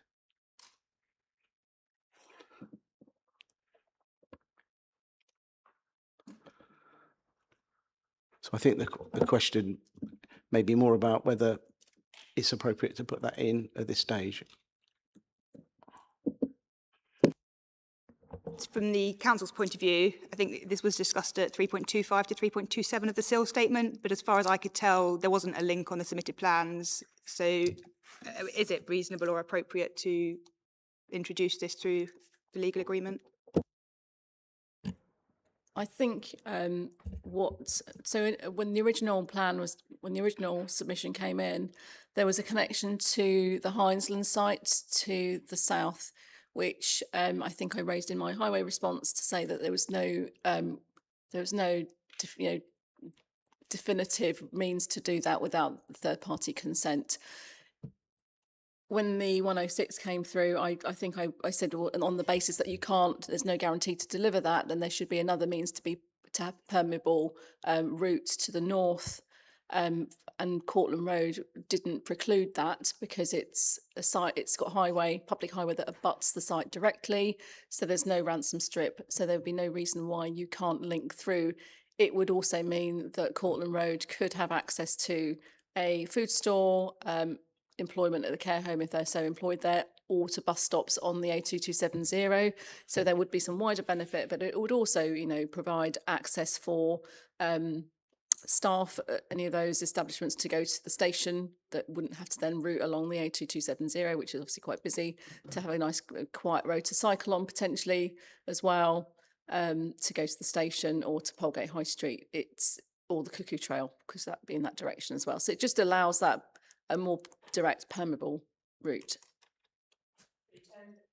It hasn't been shown as part of the proposals or that anybody's been consulted on. So is it appropriate to now essentially require that it would be delivered? I don't see why it shouldn't be delivered. It was requested. Well, actually, it wasn't requested at application stage. It was later on when the appeal was submitted that it was requested. Our public health team in the subsequent application submission have requested that there be some permeable routes to adjacent developments. So, and also from a transport point of view, having permeable development, assists and promotes sustainable transport modes like walking and cycling.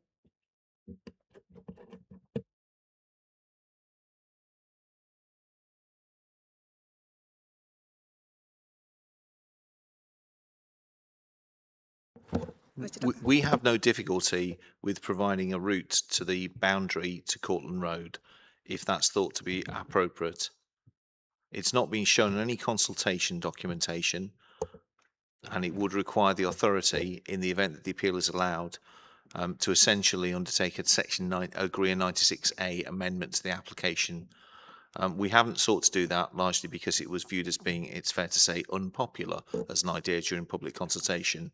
But the facility of the 106 would allow us, or rather allow the County Council to oblige my clients to provide that link through to the edge of Cortland Road. Whether they choose as highway authorities to then open up the fencing and facilitate that will be a matter for the County Council as highway authority, just as you'll have noticed on all the plans that there is a route that's shown through to go to the south of the site that goes up to the boundary of the Vistry site, close to where the playground is. We do not control the ability to remove the fencing or to provide anything to the south of that.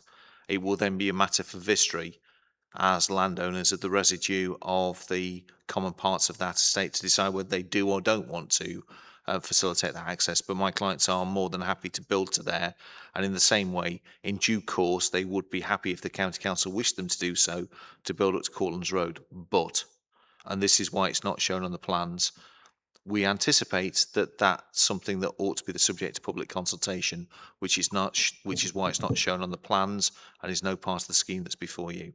So we can see the idea, we understand why, but it's a matter that, if you will, we think needs to be addressed properly and addressed on another day, so that we're happy with the obligation that essentially that can be obliged for us to do it in due course, but it would obviously be obliged for us to do it subject to consent from the authority, which would be a 96A. Although a 96A wouldn't be subject to consultation? No, it's not subject to mandatory consultation, but it's subject to whatever consultation the authority thinks is appropriate. And in that instance, we probably suspect that that would at least involve notifying adjacent occupiers. But then in principle, the appellant is comfortable with the requirement in the deed? Yes. Any, Just flagging up that there would need to be a further process before it could actually result in delivery of anything, and that's entirely within the control of the public sector. And what one would anticipate, frankly, is if the county council thought it was appropriate as highway authority, and the district council agreed that there would be a request, or we would facilitate a 96A application, and that there would be some form of informal consultation through that process. And it's not uncommon, actually, in as you'll probably be aware, behind the scenes, for targeted stakeholder consultation to take place on a 96A. Because even if in development terms it's plainly not material, in terms of the responsible public authority acting in a responsible way, you would expect them to consult the adjacent occupiers. any further comments on the Cortland Road link? Just to say that there would be obviously a preference to have a formal connection rather than an informal one, where people break open fences and try and cut through in that way. So it was just really to have something a bit more formalised rather than informal that gets, becomes a desire line. I think from what I've heard, in either case, there would be need to be a further process to consider that outside. And that's agreed. Yeah. Just to clarify, the local authority does not consult under sections 96A applications.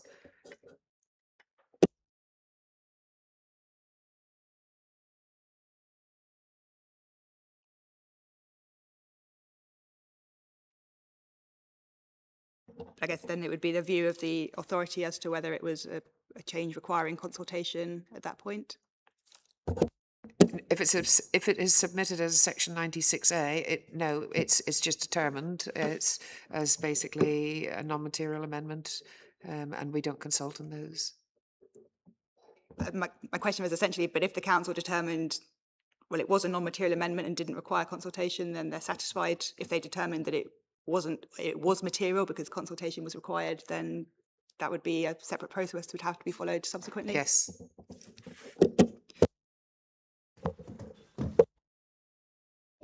Conscious at 1:15, we still have a bit more of the obligation to get through. Would people prefer to break or to continue? I'm content either way. I think happy to thrash on. I don't want to, obviously, if people are needing a break, I'm happy to do that. I just want to check with accounts. Yeah, well, if obviously it gets to the point that anyone does need a break, then do just let me know and we can do that. So the next part that I want to cover in highway works is the reference to the caveat value, which Mrs. Tucker, you mentioned yesterday. So what is the appellant's position on the reference to payment of the caveat value, please? Yes, this has been a request that's been made of us in a document which is not a policy document, which rightly the authority said limited weight, and those to my right have said no weight.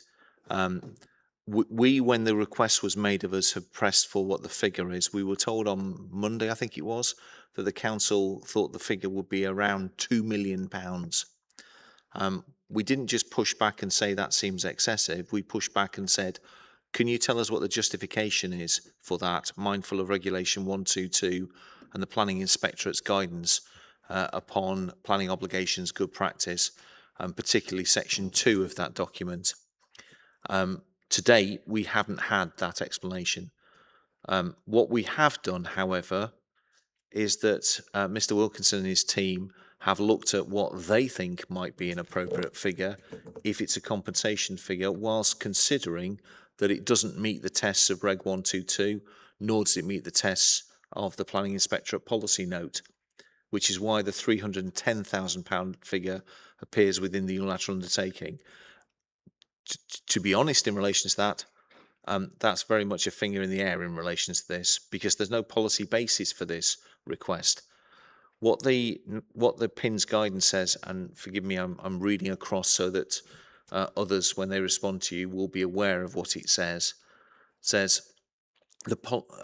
following evidence is likely to be needed to enable the inspector to assess whether financial contribution provided through an obligation meets the tests. 1, the relevant development plan policy or policies in the relevant sections of any supplementary planning document or supplementary planning guidance. There is none. 2, quantified evidence of the additional demands on facilities or infrastructure which are likely to arise from the proposed development. Answer, there isn't any. Details of existing facilities or infrastructure and up-to-date quantified evidence of the extent to which they are unable to meet those demands, not relevant. Methodology for calculating any financial contribution necessary to improve existing facilities or infrastructure or provide new facilities or infrastructure to meet additional demands.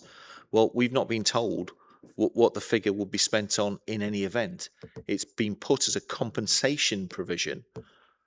That's not something which falls within the scope of Section 106 as a matter of principle. Section 106 of the 1990 Act is not a means by which you can levy taxation because there has been a loss of trees. That would require clear primary legislation, just as the 1980 Act isn't a means to levy taxation because of the loss of some element. So the legal basis for the caveat approach, I have to say, is questionable in general terms, but in relation to the planning sphere, there is no suggestion that there is a deficit somewhere which is caused by the proposed development which needs to be remedied, as you might have, for example, additional pressure on a school, or that a local GP surgery requires some additional works, or that there's a need to upgrade the bus stop, etc. And then the final one is details of the facilities or infrastructure on which any financial contribution will be spent. There is no detail at all. So in terms of the 5 factors identified to meet the 3 tests of Reg 122, you have a complete dearth of evidence, I'm afraid. And it's not enough to say you're losing some trees, you may be mitigating on site, but we'd quite like some improvements off site and we'd like some money for it, without specifying the matters which are required by the Planning Inspectorate's guidance. So our position is that the contribution and the caveat is not warranted under Reg 122 and the blue pencil clause should be applied. If it is pursued under Section 278, I personally remain dubious about its legal basis in any event, although I note other highway authorities within this sub-region seek to press for it. And I would be very interested to know on what basis the power was said to arise in relation to Section 278, that you could levy huge sums of money for tree loss. But that's not a matter that should concern this particular inquiry. The question is whether Reg 122 is met. That's our position. But just from the appellant's position, I think it's a discussion for outside of this room. If I were to apply the blue pencil clause and strike out the caveat value from the Section 106, that wouldn't in itself preclude it from being part of Section 278 discussions? No, not at all. So it could be done at 278. I'm merely flagging up in a public forum that before any responsible limited company with a responsibility to its shareholders paid sums of money of anything like this magnitude, they would have to be satisfied of the legal basis for it. And then before any public authority could receive money, they would have to be satisfied of the legal basis for it, because public bodies, councils, are creatures of statute that can only receive monies in the event there's specific or implied statutory powers to do so. Otherwise, a restitutionary claim could be made against them. So I'm merely flagging that point up for the future, but it certainly doesn't determine it one way or the other if you were to reject it in the planning sphere. Thank you, Inspector.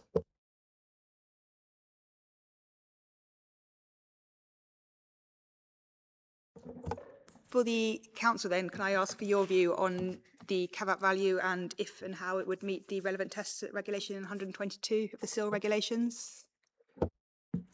All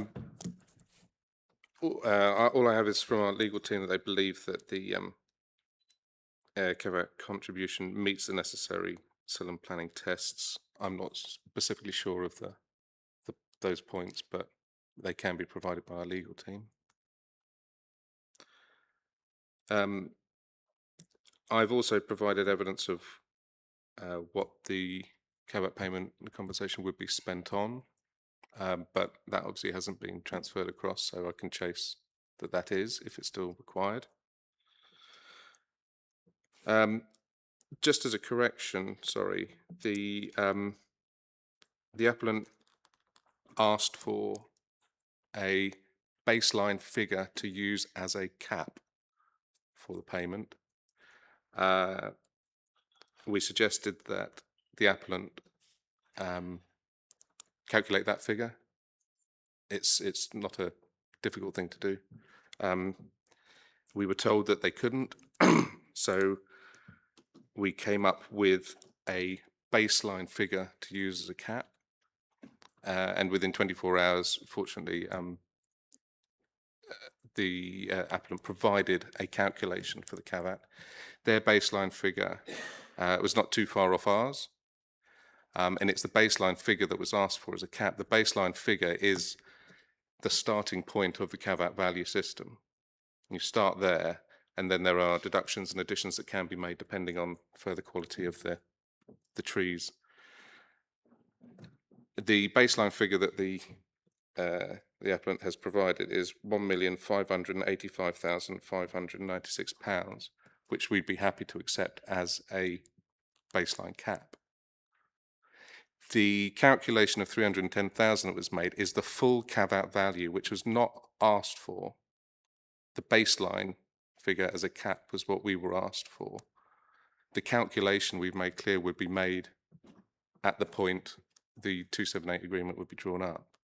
That's when we would calculate the caveat. And we would also use the full method, not the quick method, which was used in the £310,000 calculation. So on that basis, we'd be happy to use the baseline figure as a cap, which is what was asked for and has been produced by the applicant. Sorry, just so I'm clear, you mentioned there a baseline figure of 1,500 and what was it? Sorry, 1,585,596, which is obviously very different to the 310,000. Yes, the 310,000 then includes deductions made regarding the quality of the tree, the public access, and things like that. So the applicant has deducted from that baseline value and come to a figure of 310,000.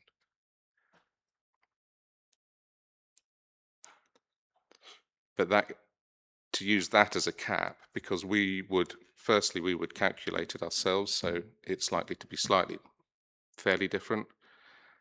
We would also use the full caveat valuation method, so it is likely to be different. So we can't really use that 310,000 as a cap.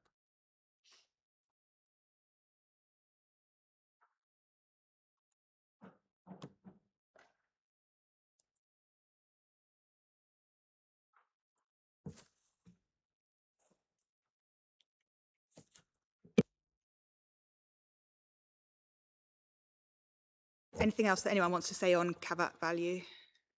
You have our points. They don't get better or worse by repetition. Just to intimate that the £310,000 figure is the figure my clients are willing to sign up to in relation to this. A higher figure is not something that they would be willing to sign up to, and wouldn't be a commercially sensible thing for my clients to do on my instructions.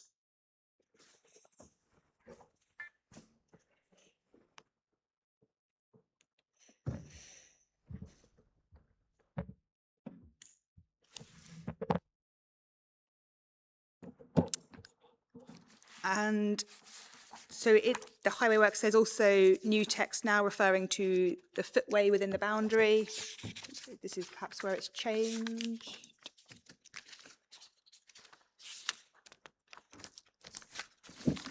Yes, we've agreed a plan which will highlight the footpath that's affected by those obligations.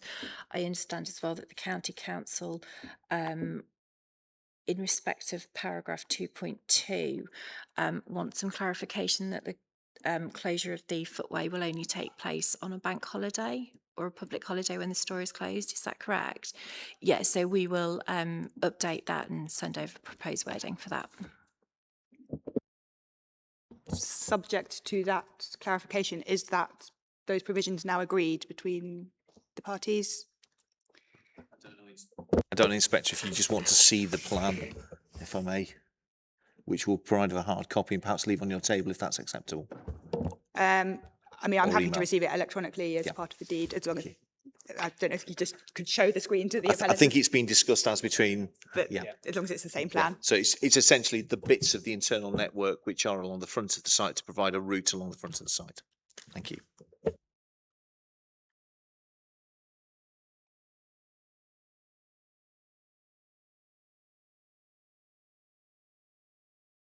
We're still happy to continue for now. Yes. Yeah. Okay. The council, okay to continue? Sorry. Okay to continue to part 3 of the obligation? Yes. Sorry, I just want to make sure that, again, because it is getting, but if we can finish before lunch, I think that would be ideal. But so part 3 relates to the tree replanting scheme, including methodology and phasing, species, size and location, management and maintenance arrangements, procurement, and how monitoring and reporting will be done. There's payment for the tree replanting scheme administrative fee and the tree commuted sum. I think there had been some discussion on the definition of the tree replanting scheme at 1.1, but is that now agreed between the parties? Yes. Check with the council, is that your understanding as well? Sorry. Yeah.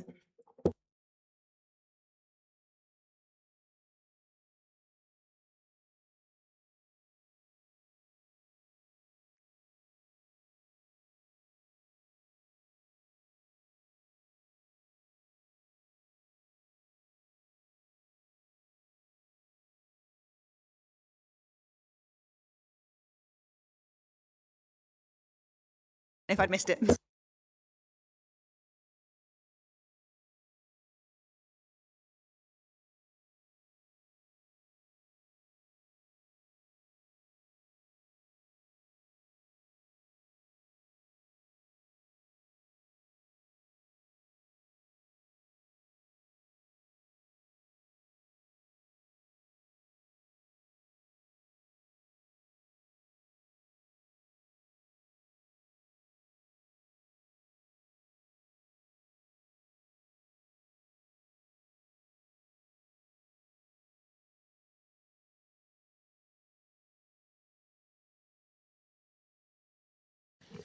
I just wanted to query within that paragraph 3.5 with regards to the period of time that the owner is responsible for the maintenance and management of the trees. We have 3 years. Given that we now know through the conditions that trees on site are going to be managed for 5 years, whether we do the same on the highway verge. Also, given that, as we found out yesterday, the number of mature trees are going to be pushed further back onto the site, and there'll be more saplings planted on the highway verge, that the likelihood of sapling failure and sapling removal will go past the 3-year period. Whether I think it's fair that we change the 3 years to 5 years to fit in with the planning conditions on site.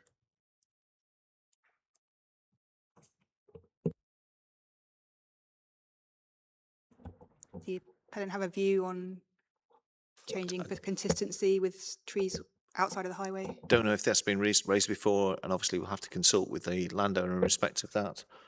I can see there's certain logic in relation to having consistency, frankly.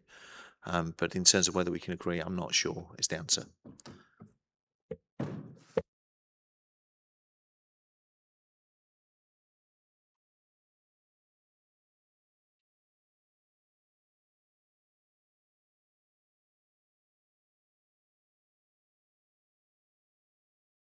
So sorry, just to add, that will affect paragraph 3.6 as well.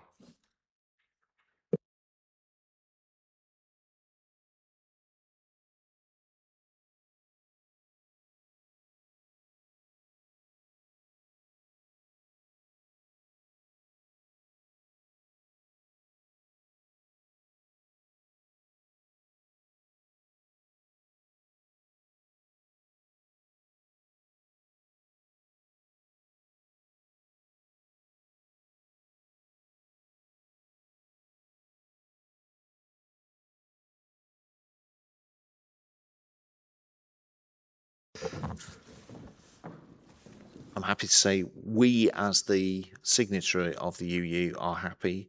In terms of the county council as signatory of the UU, I don't know. So in anticipation that the request has come from the county council and will go to the county council and wearing a different hat, I don't anticipate there will be a difficulty. But that's a matter that we'll have to report back specifically when we send the final version of the UU to you, if that's acceptable, Inspector. With proceeding on that basis, subject to any comments? Yep. So paragraph 3.4 then refers to specifically the tree commuted sum, which is defined as £800 for every tree excluding whips as a contribution towards the cost of maintaining and managing trees planted in accordance with the tree replanting scheme. But just a query from my point of view, in terms of the definition, is it intended to cover all trees planted across the site as a whole, which, at least as I read, it seems to be what would be meant by the definition, or only those within the highway? This is highway trees. If that's not clear, we'll check that as well. Well, again, could be me, but I think from reading it, it could be ambiguous as to whether it's all trees on the site. Yeah, well, it's certainly, if it's not intended to be all trees on site. That's what I suspected, but I think just to have a look at the wording of that. Yeah. I'll amend that to make it clear. Way in the tree replanting scheme, and you'd read across in relation to that, but I accept it could be clearer. But I guess part of the replanting scheme is on, as it was referred to, extended highway, so... Yes. Yeah, it could be clearer, and we could certainly intend that.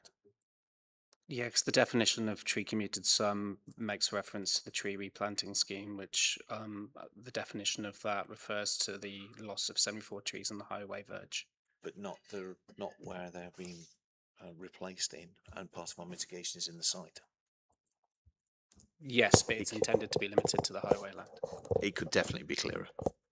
If I leave that with you to have a look at. I asked the council, what is the figure of £800 based on? Is that from published guidance somewhere? Sorry. Partly published guidance from Hampshire County Council, and in discussion with the Tree Officer Group and West Sussex County Council, the figure was attained through those conversations. So it's conversations rather than a published figure? Well, I think I didn't just refer to it in the mitigation planting document that we'd referred to. That's correct. And what is the figure, just if you can be clear for me as to what it would be used for? That figure is used for lifetime maintenance of that tree.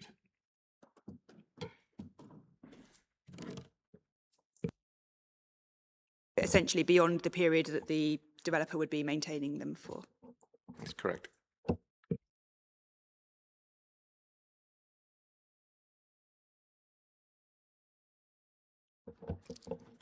The appellant have any comments on the tree commuted sum? I'm not instructed to challenge that.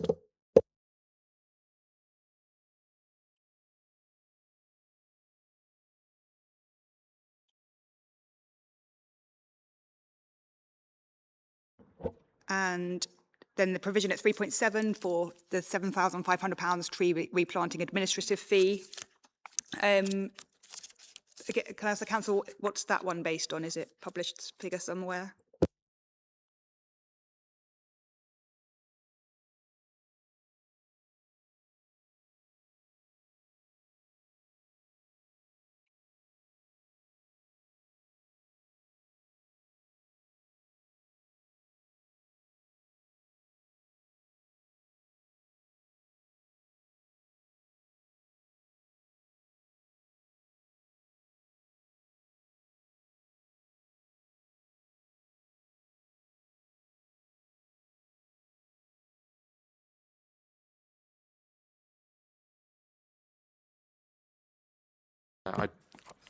I don't believe that we've added that fee. I don't believe we've added that fee. I'm not sure where that's come from. It's not something I've advised on. I can ask our legal team if they've added that in, or if they've done that on previous 106 agreements. Can the appellant shed on any light on where that's come from? No, but it's slightly odd because it also talks about public consultation under Section 96A of the 1980 Highways Act, which isn't necessary if permission is granted.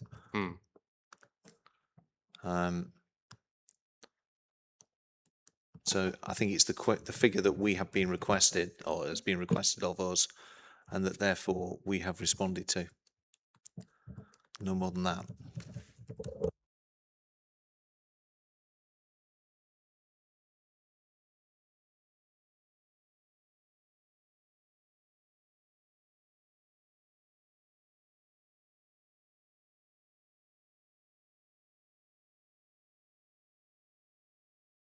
Anything else on the administrative fee?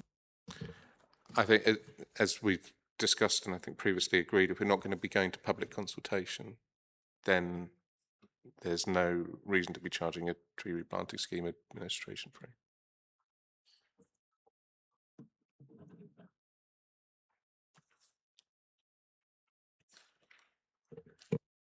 Thank you. So just to pick up, beyond what is in the draft agreements, the comments in response to reconsultation from Brighton and Hove buses referred to measures which the appellant could consider. As far as I can tell, the first two items, which are around bus stop enhancements and real-time passenger information, would be captured either by the highway works or the highway contribution. But they also refer to support for bus services 28 and 500 and bus priority measures. Obviously, they're not secured at the moment. It's just if the appellant had any comments on whether those are necessary measures. The answer is no. We have considered them, and they're not considered necessary. Nice to haves again, I think. Unless Mr. Bradshaw has anything to add.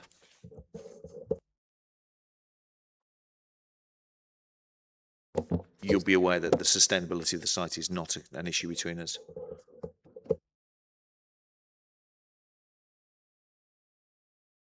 Any comments from the council on the necessity for contributions? So just to fill in a little gap about information about the bus services. So I think it's the 53 and the 500 and another one. I think there is funding that's running out in 2029, and unless they get fulfilled through other development contributions, they potentially have risk of discontinuing or continuing at a lesser frequency. So that's why Brighton Hove buses have requested contributions, because of the HPMAC being partially to do with delivering bus services efficiently, and potentially there could be more delays on the HPMAC being delivered. There has been discussions internally within our infrastructure team in terms of that funding, and in the event that the HPMAC transport contribution is not fulfilled by the end of 2029, we have requested that funding goes to bus service improvements. Just if I was to seek bus service contributions as a separate contribution, usually they are calculated as £1,400 per dwelling or equivalent trips. So just on that basis, I think I worked out that it would be, I think, 386,000 or something.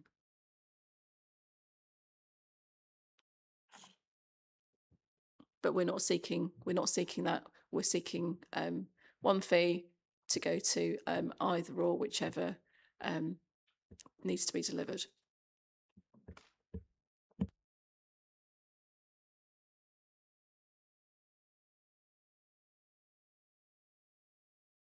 Thank you. Is there anything further that anyone wants to add or highlight in relation to planning obligations? No, just on process. As I intimated, what we'll do is we'll take the points that have been made during the course of this morning and this afternoon. We'll produce a redraft of the unilateral undertaking and circulate that in the next couple of days in advance of that document being sealed and sent. And one would hope that would be by the back end of next week. But I would ask for 2 weeks if possible, just because we're in holiday season, etc. Yep, that, I mean, I'm content with that, subject to any comments from the council, but just to say that there are also the couple of amendments to the bilateral Exactly, yes. as well. The council, any comments or concerns on the appellant's proposed approach? No, that's fine. Thank you. So just to confirm, once we've got the dated and executed agreements, they should get, the originals go to the council with an email with a certified copy to the case officer at Planning Inspectorate. Thank you.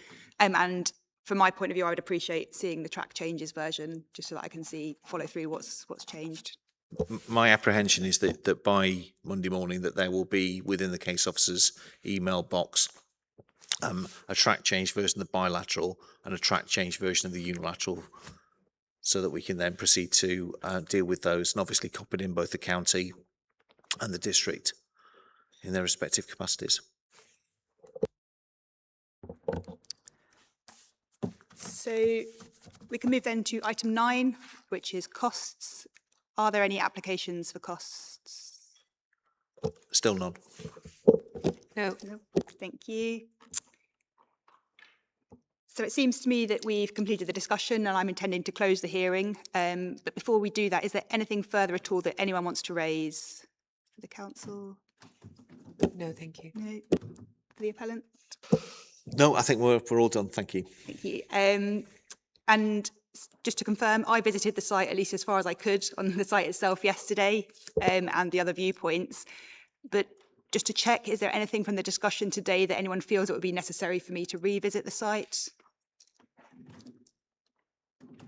I'm seeing shakes of the heads on all parties on this side. No.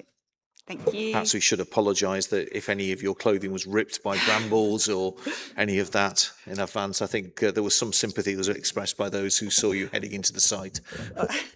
And apologies for the misunderstanding. I wasn't expecting somebody to be there waiting just to point out the gate to me. So apologies to have kept you waiting while I got changed and got there.